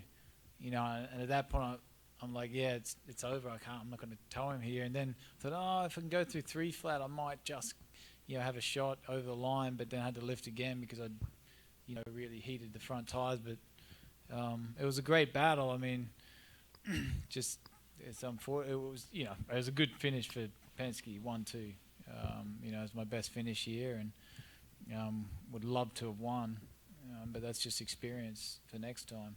At what point did you mentally know, I can't win this? I mean, was it coming to the Art of Bricks? Did you still have hope to that very last moment? Oh, as soon as I lifted in 3. But even out of 2, I was like, and even, down the back straight, I adjusted everything I could in the car, but just had too much push. I could, as soon as out of 2, it was like, there's still some hope going into 3. Once I lifted there, it's obvious, I'm done. Yeah. Juan, an amazing run for you. Looking back, I think it was in turn 2, 5 laps to go. You had a big moment where you were really struggling with the car. You were following Dixon. Thought, wow, he's going to have problems trying to get not only around Dixon, but try to get around his teammate, Will Power. But then you regrouped, and it was that move you did in 3 with 3 laps to go, and it just kind of rocketed you not only around Dixon, but then you got Will in turn number 1. Yeah, I think it was good. I mean, the moment is it just got a little too low. We all struggle with understeer traffic. We all figure out, find ways to try to get away from that understeer and find some clean air. And I just shoot a little too low, and I clipped the grass and scared the hell out of me. But I was lucky enough to catch it, but the car had plenty of speed. Our cars, I think both of Verizon's car were so fast that day that he was good. As Will said, coming through the last lap, I saw Will the closest going into turn 1. I'm going, I might be in trouble. And when I saw him really close going into 2, I just saw where he put the nose, and it just, shaded him completely, and then that was good enough. When he pushed off and I looked at the gap, I said, it's not going to get there. Obviously, it's a long day. You had the contact under caution on the very first lap. I think you ended up restarting 30th. I think it was the lowest. 32nd. 32nd. Yeah, the 33rd I couldn't because there were not 33 cars running. Because if Conor Daly wasn't able to get started. When you have a situation like that, do you have to remind yourself we have 500 miles? I think NASCAR really taught me that, to be honest with you, that the 500-mile races are very long races, and you got to be patient. I said, just take your time, and it's hard because you start and you struggle to pass the guy in 31st place. You know what I mean? It's like you understeer and the car feels terrible, and you're going, oh, it's gonna be a really long day, and just take your time, and you know what I mean? It's like one, then the other, then the other. You know what I mean? And it's kind of, and when I realized, I said, okay, we're running P8, and he was lap 90 something. I'm like, oh, or whatever it was, or 100 or something. I'm like, oh, I'm not too bad. But it's hard because each passing takes a long time. You know what I mean? And once you get, and everybody fights for the position so hard that it's like once you pass them, then you gotta go to the next guy and go through the same thing and go through the same thing. It's pretty tough. Makes for a long day, I can't imagine. We'll open questions to the members of the media. Raise your hand if you'd like to ask a question of either of our drivers. Thank you. Bye. When you talk about restarting 32nd, I've been talking all day, so they'll let me ask the questions, I guess. If it was 2000 and you had that same situation, was it the maturation, was the experiences you had, the patience that you taught yourself? When you won here in 2000, you just dominated. Yeah, even being fast, just too impatient, making crazy moves when you don't need to. There's no need, you know what I mean? Anything past before the 10 laps, there's no need to risk the car. I mean, you gotta be. It's hard because some people, I mean, that you get next to them and you're gonna pass them and they just still turn like you're not there, and you go like, I know you've seen me, I know they told you, so why are you being such a moron, you know? When did that light click for both of you guys? I know patience is the virtue when you get out there, especially on these long races, that you realize, hey, I've got to settle myself down because we still have a long way to go. Because like you said, you battle so hard. You've got somebody running 22nd and they're racing you like it's for the win, that you have to take that step back and say, hey, take it one at a time, but not allow the emotions to get the best of you. Yeah, I think that's the harder thing, and that just comes with years of experience. When you're young, you're too greedy, and you put the car in there and you don't care. I'm inside, you better get out of the way, and you know, you rather crash. And now, you know, sometimes you still do the same, but you think about it a little more. What about you, Will? Yeah, I mean, it does. It comes down to experience to understand, you know, if the move's 50-50, you shouldn't be doing it. You know, it's, yeah, and you learn. And you learn about the people you race against too, you know, who you can trust and who you can't. And, you know, that's, yeah, as you get older, that's, I think, the key to winning a championship is that, patience. When you say 50-50, do you realize that when you were younger, what is now 50-50 was maybe 30-70 before that those odds have changed because you realize let's not take those chances? Yeah, you definitely, when you're young, I mean, you got to work it out somehow, and crashing is one way. But, yeah, these cars, you know, because you can't really bang wheels because the way they're designed now are actually pretty good for wheel to wheel. Like, you can go for a gap that you would never have gone in the old car. You know, because the old car you'd fly up over the tire, but you know, these cars have created more aggressive racing for sure because they're safer to rub side to side. In road courses. And yeah, no, you don't want to do that on the oval. Exactly. I have a couple of questions. Hey. At Team Penske, you have 4 cars, 4 very talented drivers. You know, how hard is it to race against each other here? Because I would think that you know which each other has, and somehow you have to get your car to be, you know, the best at the very last of the race. I think it's a weekly thing, you know. It's not Indy. I mean, every weekend we go to, you know, that's why I think we qualify so well, because we push each other so hard. We can see where everybody else, where they're quicker than you, where you're quicker than them, where you need to improve, where you're okay. And you keep getting yourself better and seeing, you know, we got a lot of really good information from the, you know, having the 4 cars. But, you know, I think we respect each other a lot. I think we're very good friends. We work really well together, and I think that's the key. I think if our relationship wasn't good enough, we probably wouldn't be here. Yeah, I mean, I agree. We just, it's been great, actually, how much I've learned since the team's been a 4-car team, 3-car, then 4 cars.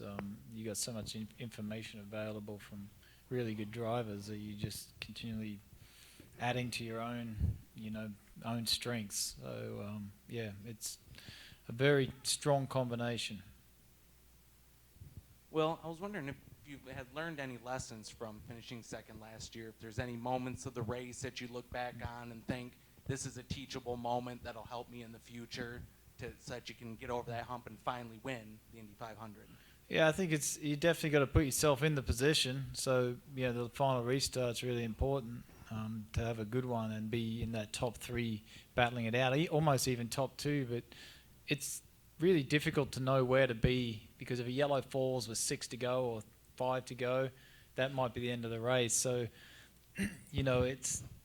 I happened to be in the great spot to win the race last year. If I had enough front, would have had a great chance at passing Juan, but it wasn't to be. But who's to say it didn't go yellow that lap and Juan's in the lead? You know what I mean? Like it's just hard to tell. There's never the right answer. I think it's true. You can, which one is the last restart? Is the one you think it is, or the one coming that maybe not come? So when do you risk it? You know what I mean? Because if you risk it too much, you create the own caution and you're out of the equation.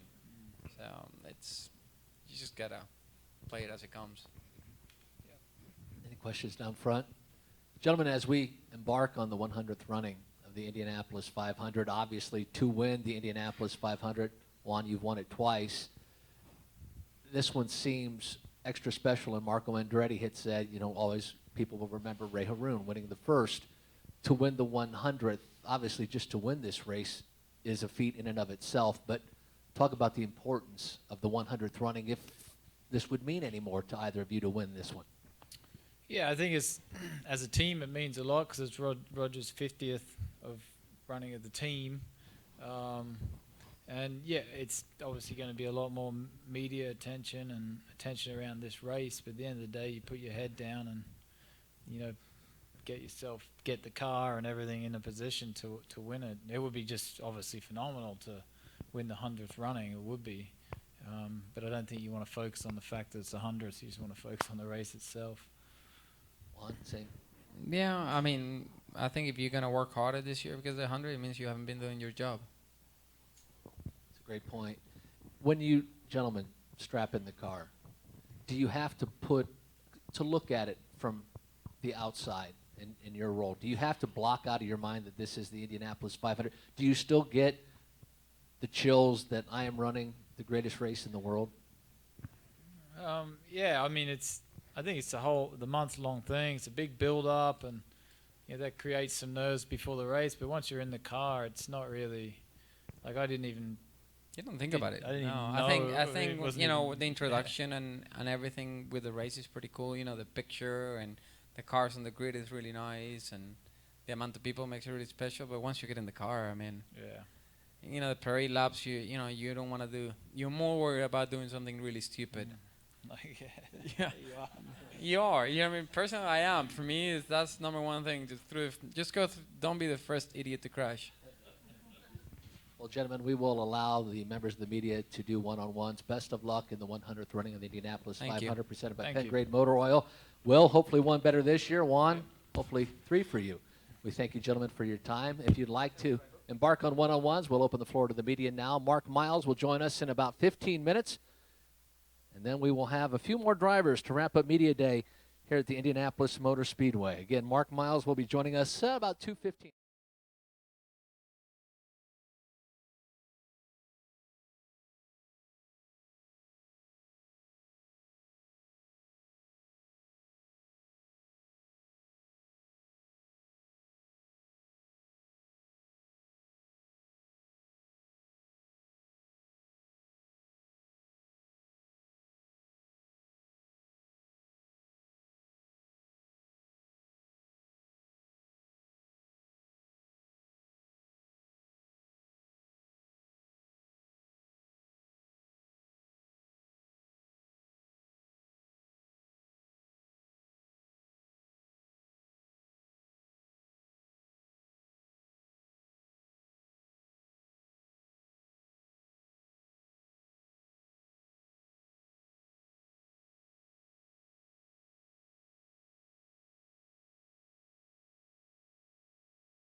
We once again welcome you out to the 2016 Verizon IndyCar Series Media Day.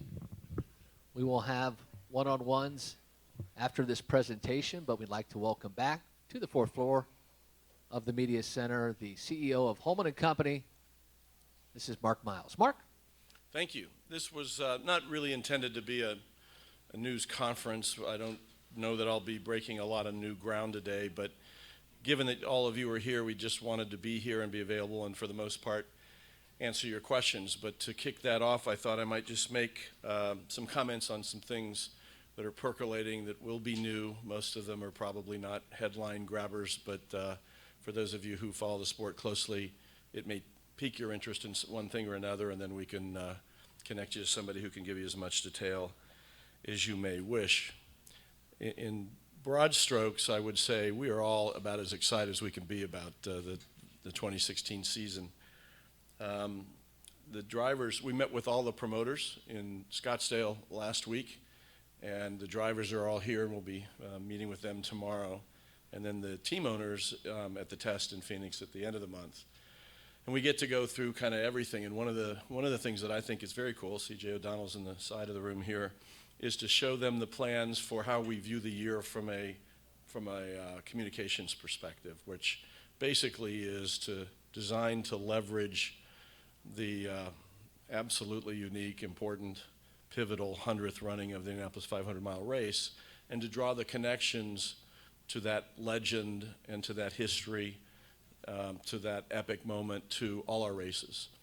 The drivers that are here will be driving at their races. They'll be competing for wins and titles and the like throughout the whole series. And I think we intend to use that moment, that historic moment, for the benefit of the promotion of our drivers and our promoters and events throughout the year. And sooner or later, I'm sure you'll get to see some of the creative that's going into that. We've doubled our somewhat modest budget for a co-op program, which we run with the promoters. If they choose to put up the kind of money we put up, then collectively we buy the spots which are run in their markets to help them sell tickets, but against this common creative theme adapted to be about their race and how you get their tickets. And I think it's a cool, I think it will be effective. I wish we had more money to put behind it, but a program that really captures the essence of this epic year. And it was very well received by the promoters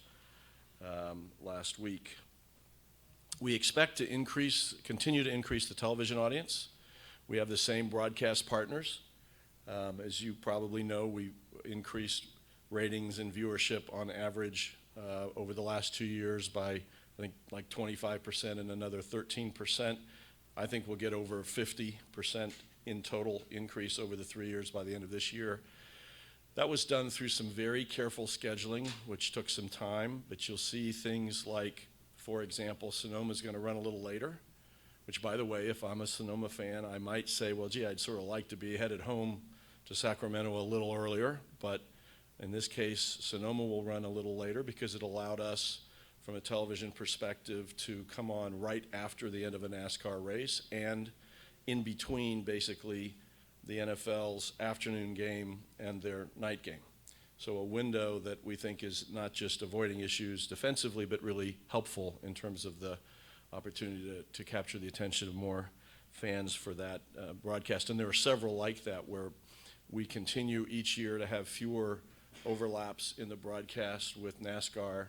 We are missing, like Pocono, where the Winter Olympics are going on. Our broadcaster is covering the Olympics. Pocono will run after the last sport competition of the Olympic Games this summer and before the closing ceremonies, which is a nice window, a good opportunity to capture a broad audience. So I think there are half a dozen sort of surgical scheduling moves like that that I think will help us get over 50% increase in television audience over the 3 years, concluding at the end of 2016. We are still, maybe more than ever as we get closer, really excited about the prospects for being back at or for the first time in Phoenix and Road America and Boston. All of them are really excited. All of them are making great progress. As I said, we were just in Phoenix, and Brian Sperber and his team are doing a fantastic job of reintroducing IndyCar, I think, in that marketplace, and we're looking forward to increasing the number of fans in those cities and making new fans. There's a long list of technical stuff. Again, I don't suggest that these are all attention or headline grabbing, but I'll mention some of them, and if you have questions and I can't answer them, we'll get you with the engineering folks who can. Some of them are under the heading of safety enhancements. One of those is tethers, and so at all tracks there will be tethers, there will be tethered rear beam wing and rear wing guards. I have trouble saying that even when I'm reading it, but you know what they are. They won't just fly off when there's an incident. That's at all tracks. At super speedways, there will also be tethers to the nose and to the front wing main plate. We think that will be helpful from a reducing debris and a safety perspective. We're adding dome skids to the bottom of the car, the floor of the car for super speedways. You all know that means increased stability, which we think is really important for the super speedways.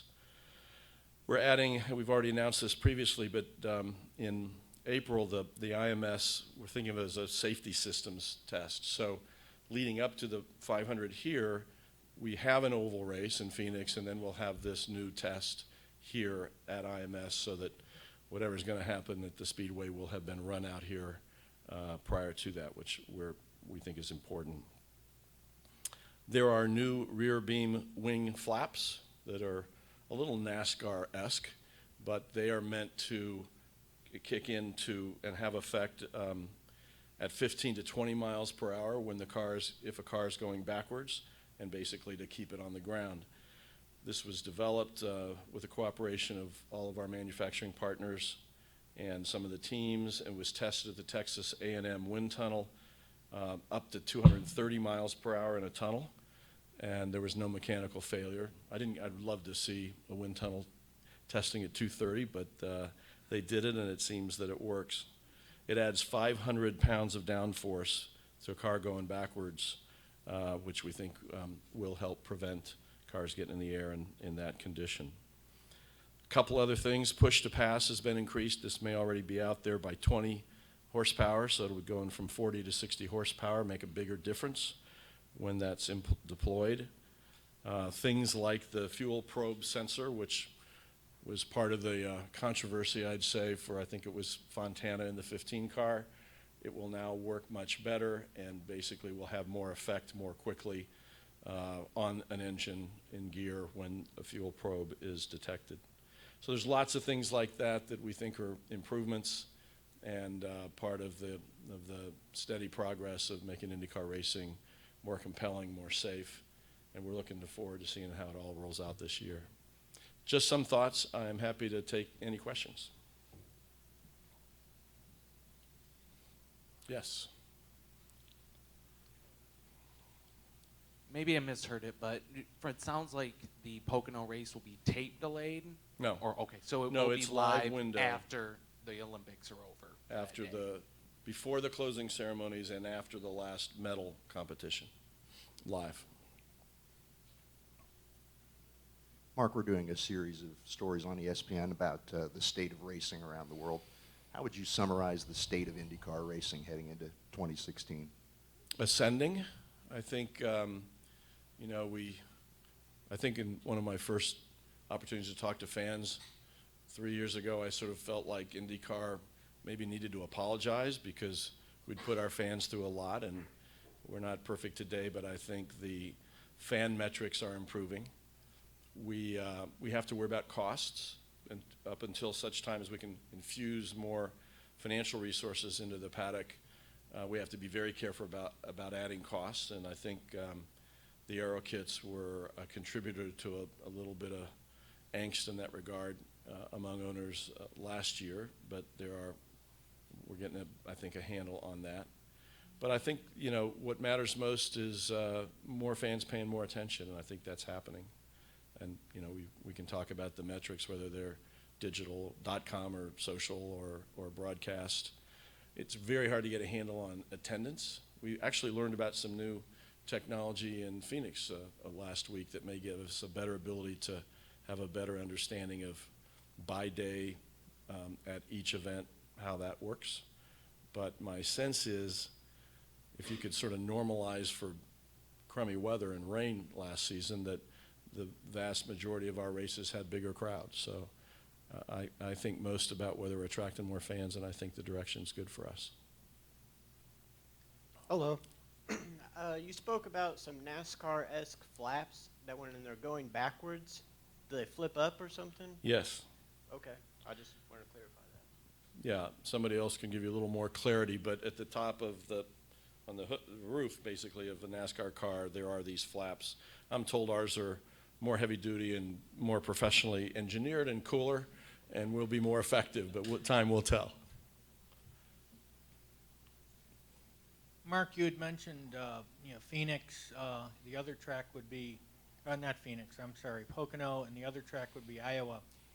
Are the owners happy with that such a late start for both of those two races? That's got to affect their gate.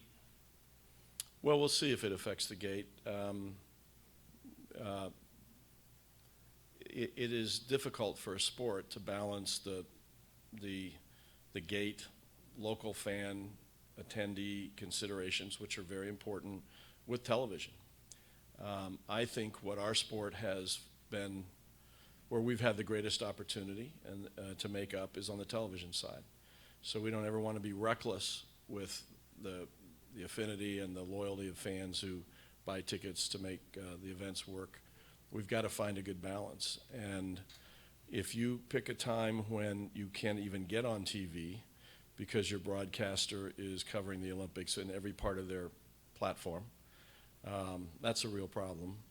If alternatively you can pick a time when you actually have a great window, it's coming out of a NASCAR race or what have you, then there's a big upside. And it isn't perfect, but I think we're getting a good balance, and I think it's showing up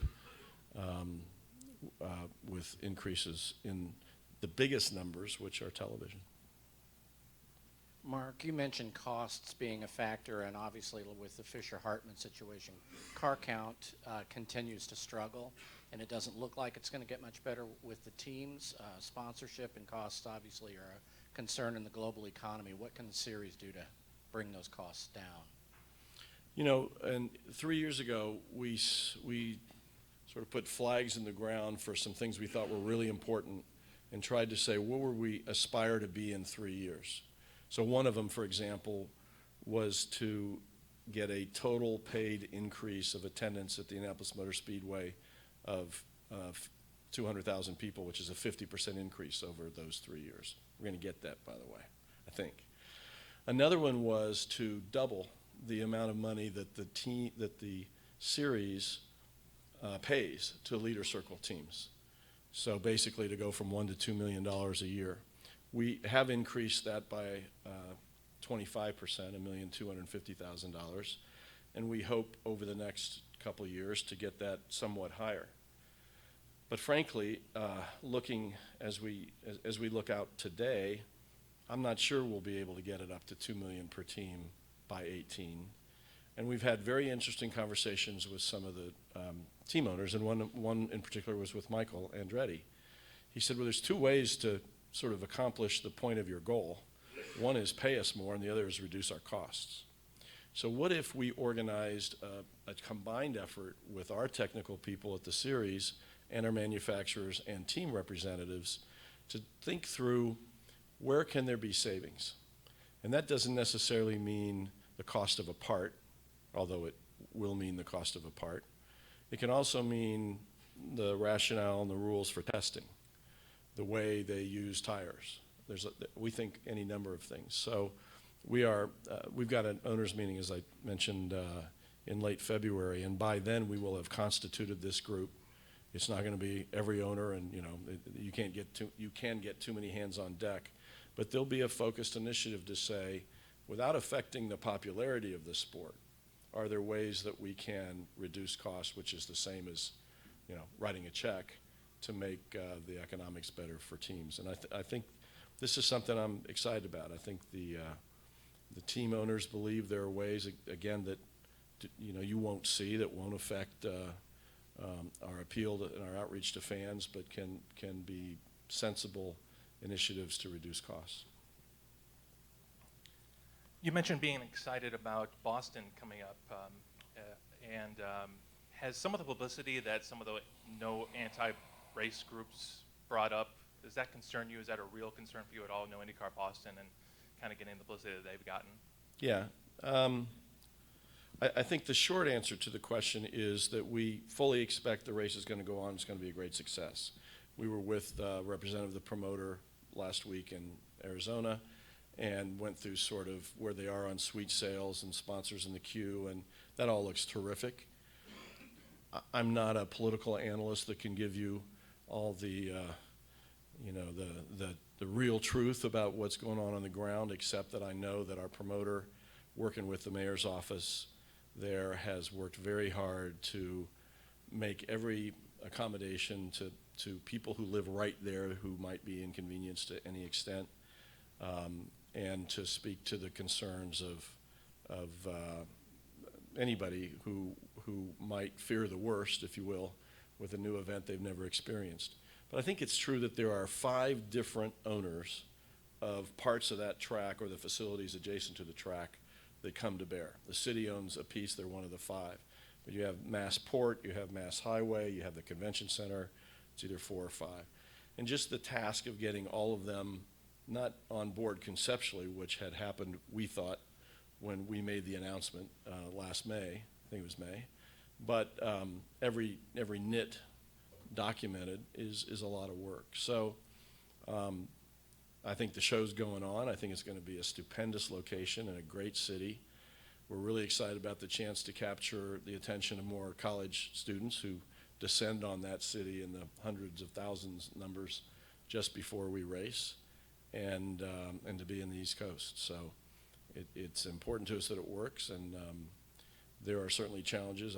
I believe it'll be a situation where in 2017, for year 2, the people of Boston couldn't imagine not having it. Anyone else? Mark, anything else? Not for me. Thank you all for all your time today, and looking forward to a great year with you. Thanks. Thank you, Mark. Mark Miles, CEO of Holman & Company. We will have opportunities to visit with other drivers as the rest of this media day continues. We again thank you for your participation. And again, if you need anything else, we'll be happy to help you however we can. The 2016 Verizon IndyCar Series Media Day, again, thank you for joining us.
Thank you again, everybody, for your time today during IndyCar Media Day. We will go ahead and continue with our media availabilities for the day, beginning with driver Carlos Munoz. Carlos, obviously a very monumental season for you last year, finally connecting that first career win in Detroit Race 1. Take us through that weekend. It's obviously a very grueling weekend. It's the only doubleheader on the Verizon IndyCar Series schedule, so almost double the work for you in one race weekend packed together. Oh yeah, that was a long time ago. It seems so long time ago, so I don't remember now. You know, I'm so focused on the new season.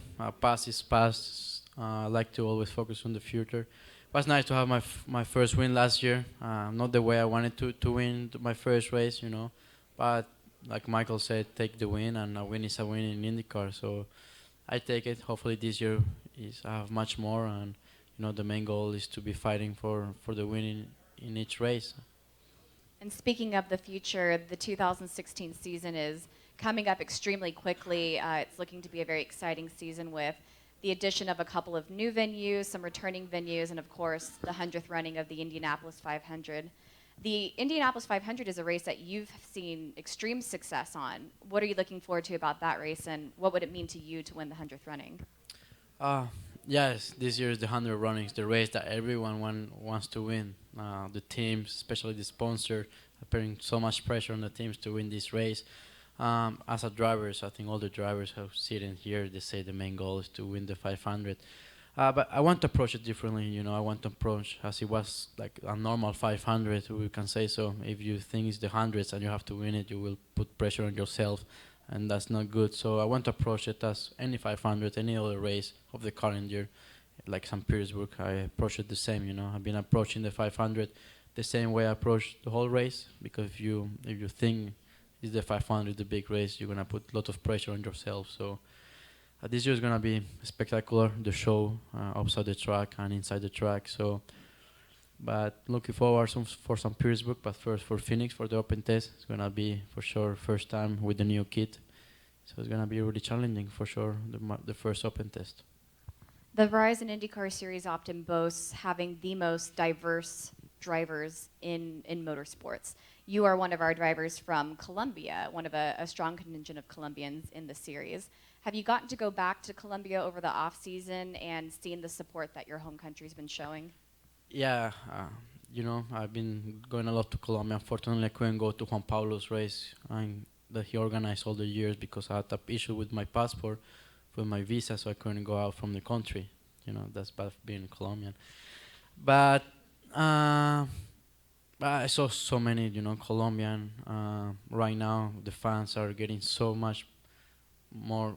They're coming so much to the races. I remember last year was more Colombians than Americans in Pocono. You know, you only see Colombian flags in Pocono, and in all the races you see a lot of more and more time more Colombians coming to the races. The media is more, you know, more active there. The only problem now economically, Colombia is not going through a good phase because of the oil price and the pesos versus the Colombia versus dollars.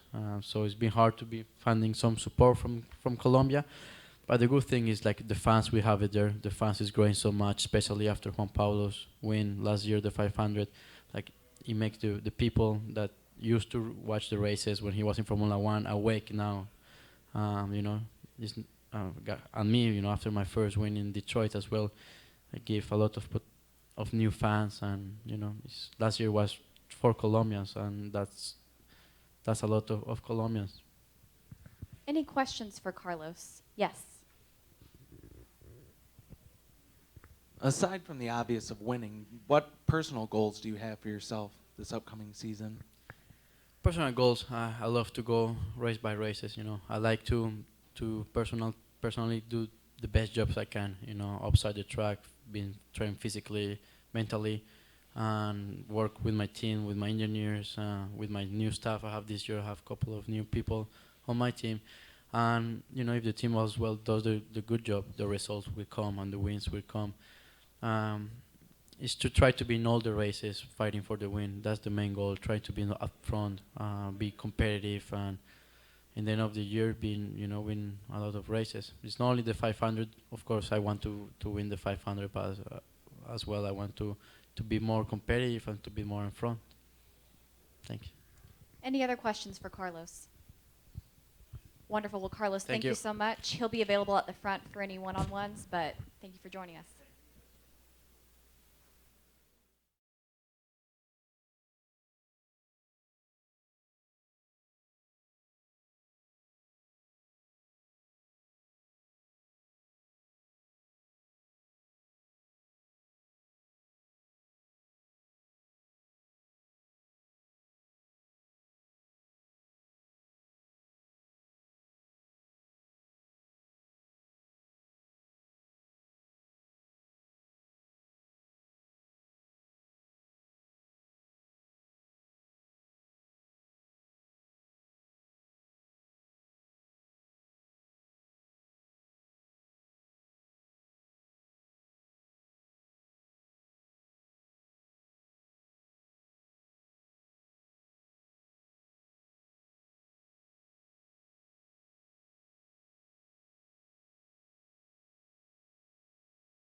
I'll be 21 in May.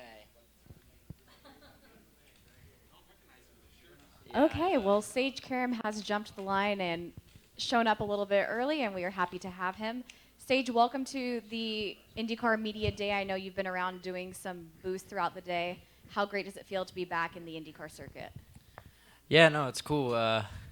Obviously, this year we got our Indy 500 deal done pretty early, so for me that was good to kind of have a Christmas where you knew you were going to be driving something. Obviously, I like to be full-time, but it's pretty difficult right now to get all the funding together, so just taking it as we can, day by day, and hopefully I can get a couple more one-offs unless something else opens up. But no, I'm really excited, obviously, to be a part of the biggest race in the world.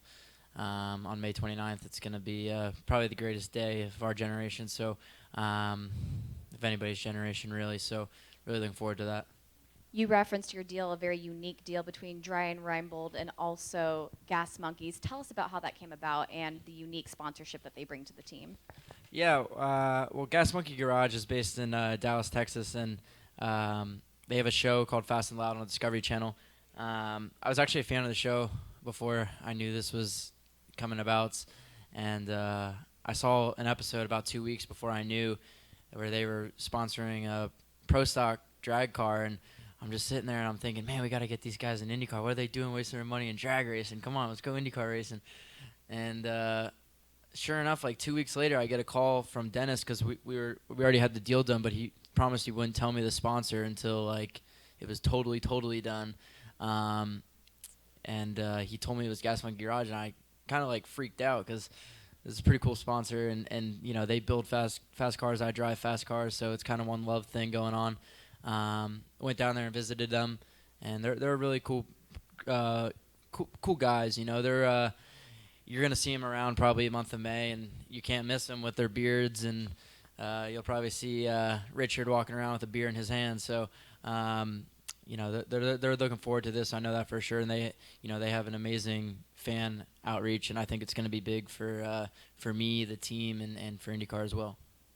You tweeted something the other day, and if I misquote you, you can correct me, but I think it said something along the lines of, I cannot wait to be an Indianapolis 500 champion. Obviously, with the 100th running coming up this May, and as an added significance to winning that particular race, what would it mean to you? We've been asking everybody this. Yeah, so, I mean, growing up, I've always had kind of like two goals. It was to race Indianapolis 500 my senior year of high school, and I did it, and it was to win the 100th Indianapolis 500, so I always believe I'm going to do it. But, yeah, it's I got one last chance here to be the youngest winner in history.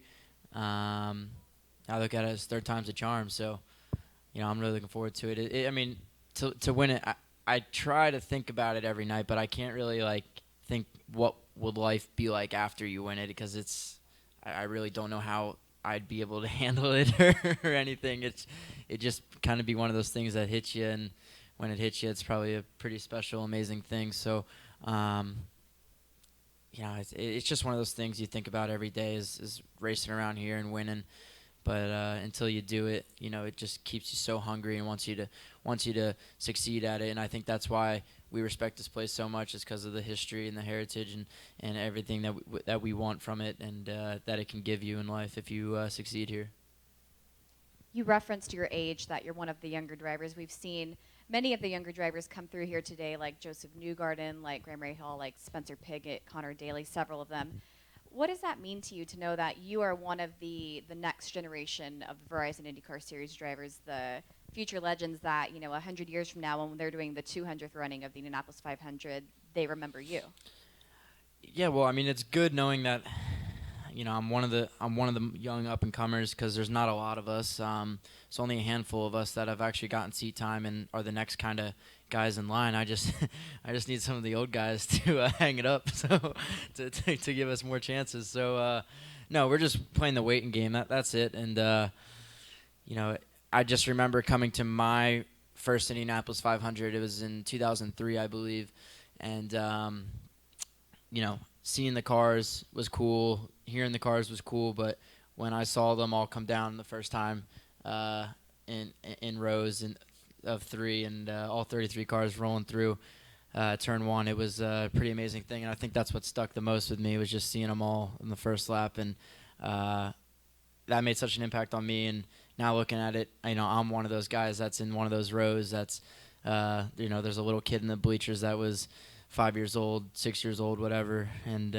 you know, he's getting impacted the way I was, and you know, he wants to be racing me then, and you know, I'm out there racing guys that I used to watch on the couch every Sunday with my dad, like Tony Kanaan and Scott Dixon, and you know, Dario helped me out last year, and he was one of my heroes. So it's a great thing when you're racing guys that you look up to. So you know, I'm hoping one day that these little kids come up and you know, I'm the old fart in the series then, and then these kids are the ones gunning after me. Any questions for Sage? Yes. Other than Indy, have you gotten any opportunities to race anything else this season? Any sports cars, anything overseas at all? Yeah, I actually I just signed a factory Lexus deal to run in two-door.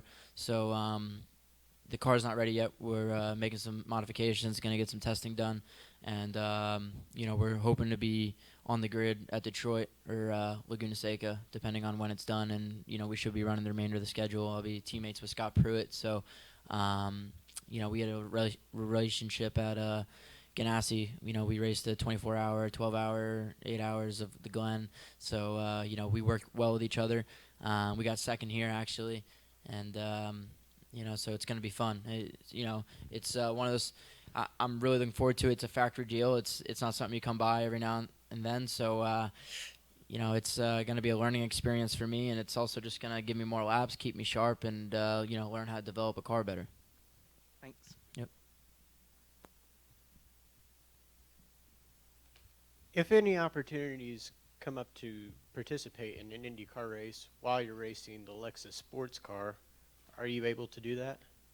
The Lexus deal right now is my main priority. So if there was any schedule conflicts, I'd go towards the Lexus. I think there's like 3 races, so I can rule out right now that I won't be at Pocono or Iowa or Sonoma. I think those 3 fall on a scheduled date. But it's a shame. Obviously, Pocono was a home track for me. Ran well there last year. Iowa, again, my podium last year. So 2 of my best tracks right out the door right there. But no, I if it were up to me this year, I'd really want to, if I can't get a full season in IndyCar, was do a couple more street circuits, road courses, because I think people think I'm more of an oval specialist, and I think that's not the case. I think I've shown speed. I just made some mistakes last year, and I think I can show that I can bring the results in on those road and street circuits. Sage, thank you so much, and he will be available here at the front for a few minutes for some one-on-one interviews. Thank you, Sage. Yep, thanks, guys.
We'll continue with our Verizon IndyCar Series media availabilities for IndyCar Media Day. We are now joined by team owner / driver Ed Carpenter. Ed, we'll go ahead and address this. You had some team changes earlier in the week. Just discuss them a little bit with us and what will look different for 2016. Yeah, I mean, just seems like big changes, but organizationally not huge internally. But we had operated as Ed Carpenter Racing from 2012 through 2014 for the 2015 season, merged with Sarah Fisher Hartman Racing to form CFH Racing, and then as we got into this off season and towards the end of it, just all sorts of things we don't need to get into, related to different things, but just some partnership changes and structure changes that really just precipitated us going back to Ed Carpenter Racing when everything shook out. So, the important thing I think for me to have everyone understand is that, the plans that we have now are the same as what the plans were when we were CFH or whatever. We're running Joseph full time. I'm going to be running the ovals. Hopefully we'll run the 20 car at a full-time level, but we're not there yet, but we're working hard at it and still have a little time to make it happen. But I think that's the biggest thing is just, we're in good shape. We've got all our people essentially back, key positions, and we're excited for a strong 2016. Before we talk about your driving program in specific, you mentioned Joseph, obviously somebody that gave your team one of its breakout seasons last year with a few wins. What can we expect from him in 2016 and from the team in general? What we're hoping for is just continued growth and, as much as anything, consistency. Really he was great all of last season, but as the season went on, he just came into his own and was more consistent, whether we were at a short oval, speedway, road course, street course. He really excelled, had speed, and raced well everywhere. And at the end of the season at Sonoma, he was one of 7 guys that were still eligible for the title, and that was really, I think, important for him to know that he can be in that discussion and be a part of that championship mix. And he is one of the few guys in the series that has the versatility as a driver and the pace on all circuits to be able to contend for a championship. So that's what we're working towards with Joseph. Hopefully a lot more wins, a lot more poles, and have a consistent season. And I think if all that goes well, he should be in the mix for another chance at a championship. You've only held this dual position as owner-driver for a few years now, but does it feel like old hat at this point?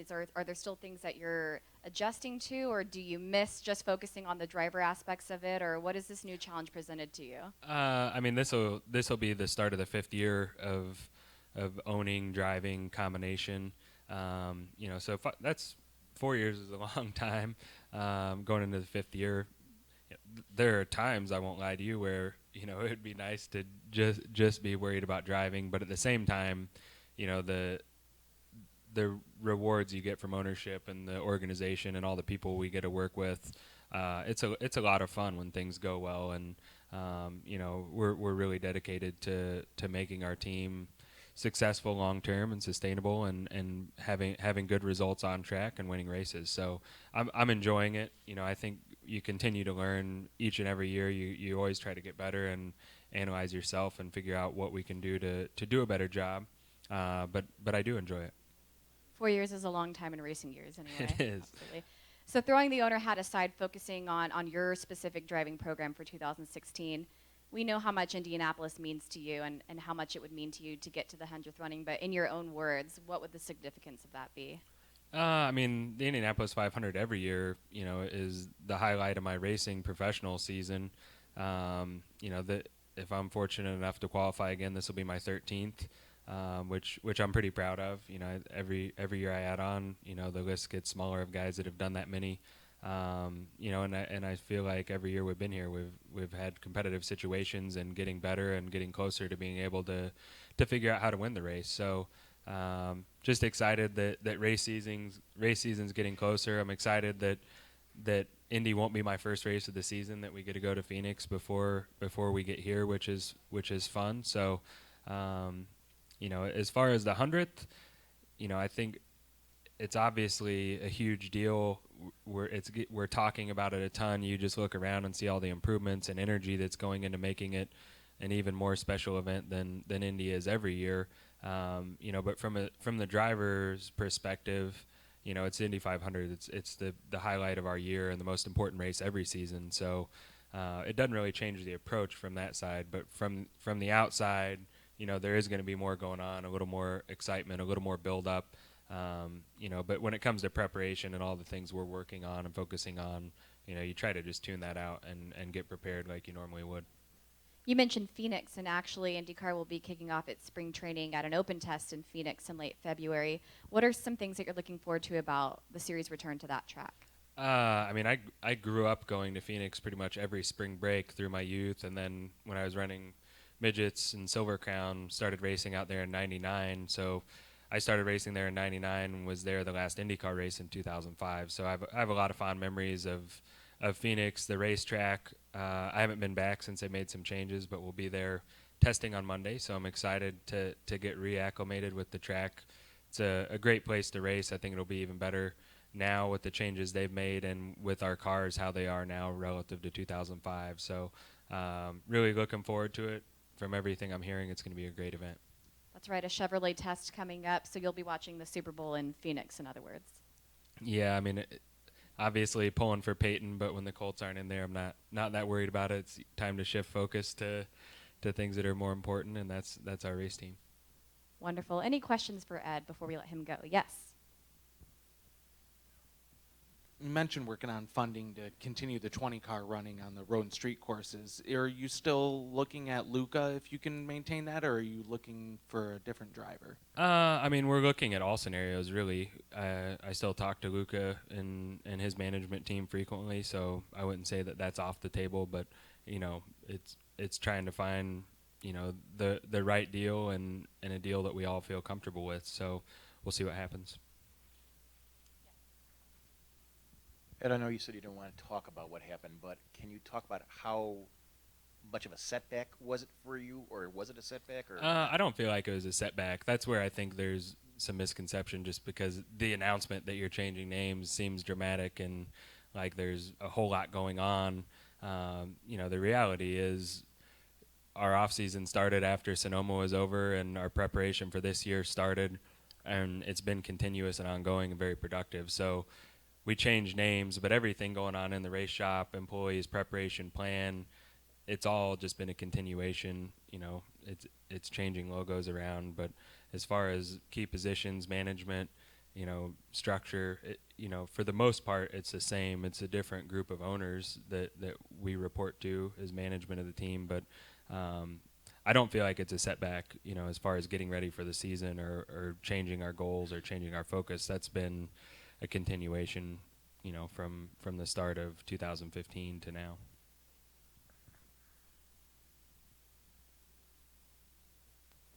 For the 500 this year, how many cars are you planning on trying to run this year? Right now we're focused on, I try to just stay focused on what I know we can do, what we have the funding and budget to do, and to do at a high level to the standards that we hold ourselves to. So at this point, we're planning on running 2 cars. Things can always change. But until they do change, I'm not really totally focusing on that. There's always conversations going on and different things, and you take every phone call. And obviously, I still talk to J.R. Hildebrand a lot, and would love to get him more deeply ingrained in our team if we can work out the right situation. But until those things happen, we're just focused on what we know we're going to be doing, and that's running Joseph full time for the championship and running the 20-car on ovals. Any final questions for Ed Carpenter before we let him go? Ed, thank you very much. We will see you in Thank you. Phoenix.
like a director.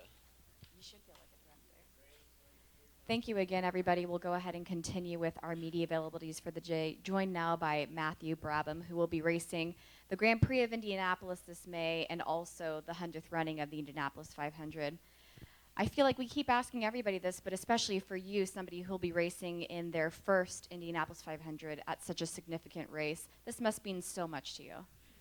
Absolutely, it means a lot. I grew up listening to stories of my dad being at the race. He raced in it 10 times. My grandfather, obviously racing in it too, and having that rear-engine car come over. So, the history, the 100th running, there's a lot that's all kind of falling into place and really building around this event. And to have the opportunity to have my rookie year as part of the 100th running, with the history, it's just absolutely awesome. I'm really excited. I can't wait for the month of May to start, and just really grateful and appreciative of all our partners and sponsors and everyone that supported me throughout my career to kind of get me to this point. And a very unique partnership that you have going on for this month of May. So the Chris Kyle Foundation, who came to fame throughout the movie American Sniper this past year or so, it's playing a part in your team through the Frog Foundation. Can you explain to us what the role in the team will be? Yeah, absolutely. I mean, obviously, the history behind the 100th running is a huge part of it too, but also, the Memorial Day side of it is another, big aspect of the event. So, we're very proud to announce our partnership with the Chris Kyle Frog Foundation and have Taya there as our team ambassador at the Indy 500. So we're really looking forward to getting her out at the event and doing everything we can to support her charity and what she's doing. It's a great initiative, and it, again all links back into what we're doing, and the Indy 500, the 100th running, Memorial Day weekend, all those great things that have all kind of just fell into place. It's all been really just awesome and great, and we're really excited about it. So we got a lot of cool media aspects on that side. We got some good programs coming along with that we'll announce soon. So stay tuned. But we got a really, really cool program. I guess what Team Murray and Brett Murray Crusher we're trying to do is just kind of set ourselves apart from everyone else and what we're doing. So we got some really cool things coming, and can't wait to get it all started. Definitely a very cool tie there. And we keep talking about the 100th running, but your journey in May will actually start with the Angie's List Grand Prix of Indianapolis, a track that you raced on in Indy Lights, correct? Yeah, correct. Absolutely. I was lucky enough to win the inaugural race of the Indy Lights racing here at the Indy Grand Prix on the road course. So it was a race that was raining just like today outside, pretty similar weather conditions. But I love the road course track. It's improved a lot ever since I first started playing it on video games, on Formula One PlayStation games. So to be living it in real life, and the track is pretty awesome. The long straights that are in Indy road course race really promote some close tight racing, and you can really pass a lot of cars and because of the downforce and running low wing. So I think that was one of the most fun races I ever had. I was racing with Gabby Chavez, and we passed each other for the lead 2 or 3 times, and it was pretty interesting race. So really excited to kind of get that race under my belt heading into the Indy 500 this year. It's really going to help me develop as I head into the month of May.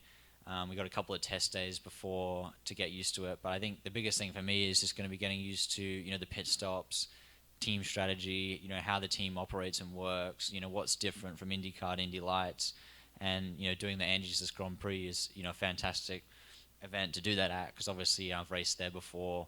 I'm familiar with the track and I'm familiar with the event. It's just getting used to the IndyCar side of things, I guess. You mentioned your special memories from your time in Indy Lights. Of all the drivers that can speak to the benefits of the Indy Lights program and also the Mazda Road to Indy, you're a prime example of it. As we explain it to people in American terms, it's almost like baseball. You have a low A, a double A, a triple A that prepare you for the top step. What are some things that you took away from that entire experience that really have led to this opportunity for you? I mean, yeah, it's a fantastic program. You know, obviously the Maz Road to Indy is, you know, pretty much where, you know, all of us are coming from these days. And, you know, it's a clear defined path and a ladder system that you keep moving up if you keep winning the championship. And I was very, very lucky enough to get through the first 2 rungs of the championship by winning USF 2000, the Pro Mazda Championship. And, you know, I wouldn't be here where I am today without that. You know, I can definitely tell you, you know, racing's very, very tough at the moment, especially on the sponsorship side of things, and that really kind of, you know, kickstarted my career in the U.S., and it's, you know, the reason why I'm here today. So, yeah, no, it's definitely a great program, and I guess, you know, the things that I've really learned from that, you know, are probably more so on the business side of things as well, because they offer some great programs, you know, off the track about, you know, how to present yourself, how to go about doing things, and how to connect with sponsors and fans. So, you know, I've learned a lot about that, but they also, you know, very tightly connected with IndyCar. So I'm always at the events, you know, learning from those guys. It's a pretty open paddock. You know, I could always walk up to any of the drivers, and they're pretty nice, even if they, you know, don't recognize some of the guys there. So, but yeah, no, it's just definitely a lot of fun. You know, I definitely took a lot out of the Maz Road to Indy, and, you know, I think pretty much everyone coming up into IndyCar is going to be coming from there for sure. Any questions for Matthew? Well, Matthew will be available here at the front for one-on-one interviews. And Matthew, thank you so much. We look forward to seeing you in May. Thank you very much. Cheers.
That's intimidating. I hope not. We'll go ahead and continue with our Verizon IndyCar Series media availabilities. Pleased to be joined now by Team Penske's Simon Pagenaud. Simon, you're entering your second season with the team after, I'm sure, a year of adjustments your first year. What are some things that you've learned from the first year that you're looking forward to continuing the second year? Yeah, it's great to have actually the winner to get to work on the little details. This year was a lot of learning, for sure. The 22 team got assembled in a very nice way. We found some really good people on my car, and it's been a better season than it looked with the results. The performance was quite incredible right away, right out of the box. Then the execution was our issue, but that's exactly what we worked on this winter, trying to understand how we could execute better, what to execute better, and how. And I'm super excited. The guys been working really hard this winter. I can only think of my crew, how much work they've been doing, pit stops, thinking about it, making the car as nice as possible, and I can't thank them enough for all the work they've done so far. And I think Sweet 16 should be it's going to be a much better year for us. I'm quite excited and relaxed about it. Everybody keeps talking about the anniversary that the 100th running of the 500 is celebrating, but Team Penske also celebrating an anniversary with Roger's 50th year in motorsports. You recently gathered for a large party in Charlotte to celebrate with a lot of special guests and a lot of friends and celebration. What happened at that celebration, and how honored are you to be a part of this monumental year for the team? Yeah, it's what an incredible night we had. There were, I believe, 45 drivers that drove for Penske there, present on site out of the 83 total. So let me tell you, I mean, there was Danny Sullivan, Rick Mears, Gilles de Ferran, Timo Bernard, Romain Dumas, my friend from France, who won Le Mans.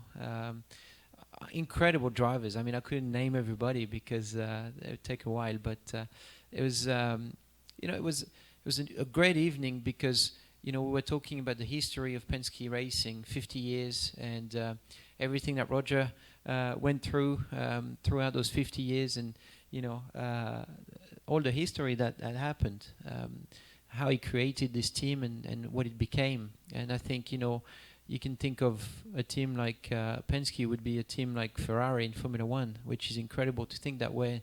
And personally being part of it is quite an honor. It's quite something special. And I think that evening there were about 1,400 people gathered together, whether it was drivers, crew, families, and partners. Some partners that have been with Penske for 25, 30 years. And we're just all. I think we all felt privileged to be there. It's certainly one of the best evenings I've had in racing. All of these team adjustments that you've had to make, but also a couple of personal adjustments. You were a driver based here in Indianapolis. When you signed with Team Penske, you moved out to Charlotte. What has that change been like? Is it warmer, a little bit more comfortable to be living in? It's very true, Kate. It was big changes last year. I mean, you don't realize it at time when it happens. You think everything's settled and everything's going to go well. But I have to say, I mean, the difference last year to here is huge. Just because I've had time to settle down, I've had time to get my things in place, in order. Now I don't have to think twice when I go to the gym which road to take anymore. It's just little things, but it's important for the comfort of life and for preparation as well. I know what to. It's the same with the team. I know who to talk to for what reason, and that's a big difference. Certainly, it was a big move. I mean, I've lived in Indy for 9 years, so all of a sudden I lost all my connections and had to restart a new life. I just want to remind you, I came from France and I've never been to the US before, and I moved here to Indianapolis and never moved. So it was a big change. It was certainly a new life started. In a few days, I believe you and the team will be heading out to Phoenix for a Chevrolet test where you'll be spending a day there. What are some things that you're looking forward to about that track, one of the returning tracks for the series in 2016? It's very it's a legendary track for IndyCar, as I heard. So it's cool to be back there. It's great to be on the West Coast as well. I think it's a fantastic market for us. It's a new track, you know, and actually Phoenix Track has done a great job at promoting. I know that from fact because I have friends living there, and they've got tickets for their motorhome, to park their motorhome for the NASCAR race, where they were invited to come to the IndyCar race. So obviously Phoenix doing a great job at promoting the event, and it sounds very exciting. They're doing everything they can for their fans to be interested in IndyCar, and that, you know, that is important to have a track that can support us like that. So it's a short oval. It should be exciting races, exciting racing with turn one where you can go side by side. So we'll see. I'm excited to test the new Aero kit, quite frankly. Aero kit, I should say. Evolution of the Aero kit. And you know, get a new try at the engine as well. So all that is what's exciting. We don't get much testing anymore. And we've decided to test mostly during the season. So it's been a long time without driving the IndyCar. So pretty excited about it. And continuing on our racetrack theme, you're one of the, I think, maybe 2 drivers that have been out to Boston recently to check out the new course that is set up on the South Boston waterfront. What were your impressions? I actually have seen a video of you going around the track that will be available soon for everyone to look at, but obviously a very unique track for you. Yeah, it's the layout is beautiful. You know, and I'm not here just promoting it. It is quite cool. I mean, it's got some fast corners, some really wide straights, and some deep braking with, obviously we're going under a tunnel. And I think that's great, not just for Monaco, but I hope the fans can go in the tunnel and hear the cars go by. That would be really cool. But the tunnel part is really nice. It's a left-hander that's going to be fast, and you go and brake for a long straight. And it goes around the harbor. It's a really dynamic area in Boston, with a lot of restaurants around, and I think it's going to be a great area for the race around the convention center. So I was there for the auto show, and it was people were pretty excited. So we'll see. Hit a hockey game too, I hear. Yes, I did a hockey game.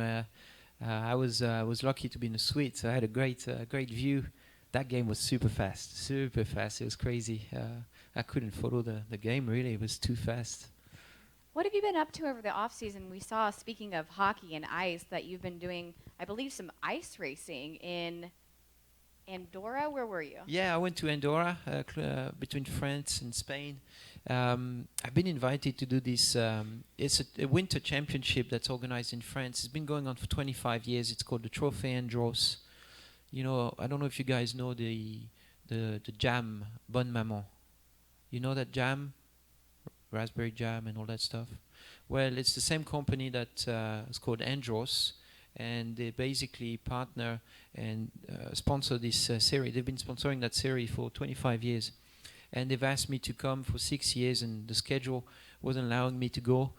And this time I was available, and it was great. It was amazing. I mean, driving on ice, I've never driven on ice, and they had stud tires, really skinny tires, and it was an electric car as well, so a lot of new things, but it was very interesting, quite enjoyable, because, you know, I don't race in Europe anymore, and it was a good opportunity to see some race with some other old friends and new friends, and it was pretty cool. Never a dull moment in the life of an IndyCar driver. Any questions for Simon? Yes. How did you feel when you're at the 24 hours of Daytona and the fire came in the car? Were you in the car when that? I was in my bed. I was watching on TV. It wasn't me. It was Dane Cameron driving. In the 31? Yeah. Okay. I was driving that car, but I wasn't in the car at the time. Oh, okay. Yeah. I thought they that were was switching scary. from Yeah. you. Yeah. Yeah. No, it was a bad sight. Luckily, Dane was fine. I think he got some fumes. He didn't feel too good for a little while after that, but luckily nobody got injured. It's some fuel spill, basically. I don't know how it happened. They don't know how it happened either. Some fuel spill on the exhaust and created the flames. Thank you. Any other questions for Simon? Well, he will be available here at the front of the room for a few one-on-ones. But Simon, thank you very much. Have fun in Phoenix. Thank you.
Thank you, everybody. Again, we are now joined by our last press conference of the day. We are joined by Ryan Hunter-Reay, who is definitely, we saved the best for last, as I'm sure he would agree. Last but not least. Ryan, thank you so much for attending Media Day. I know you're wrapping up your day. It's been a whirlwind day. How excited are you just to be here? And I'm sure a lot of questions about 2016 and everything starting up again for this new season. Yeah, it's great to get the season, kind of get it going. You know, just coming back from the Daytona 24-hour now, it feels like we're kind of hitting our stride now. Tested yesterday in Sebring and testing again next week. So it's good to be back to work and being busy. So I didn't know what I was doing with myself there for the past few months.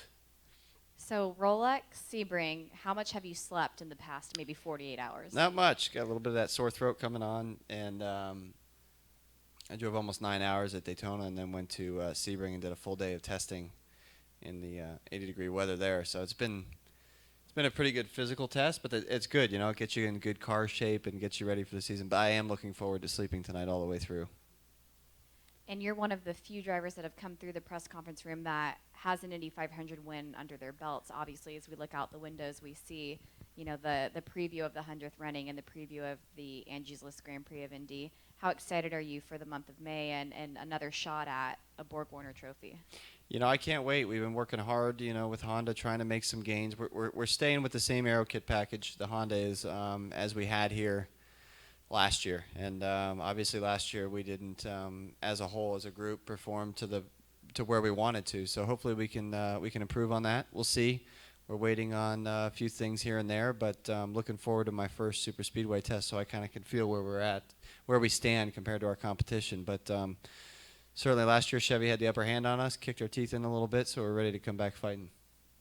Simon Pagenaud was in here just a few minutes ago, and we were telling him that between you and himself, I believe, are maybe the only two drivers that have physically seen the new track in Boston that will be coming up Labor Day weekend.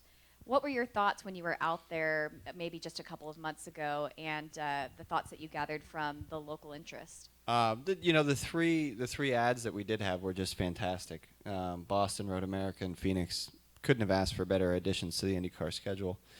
But Boston, I mean, the perfect market to be in.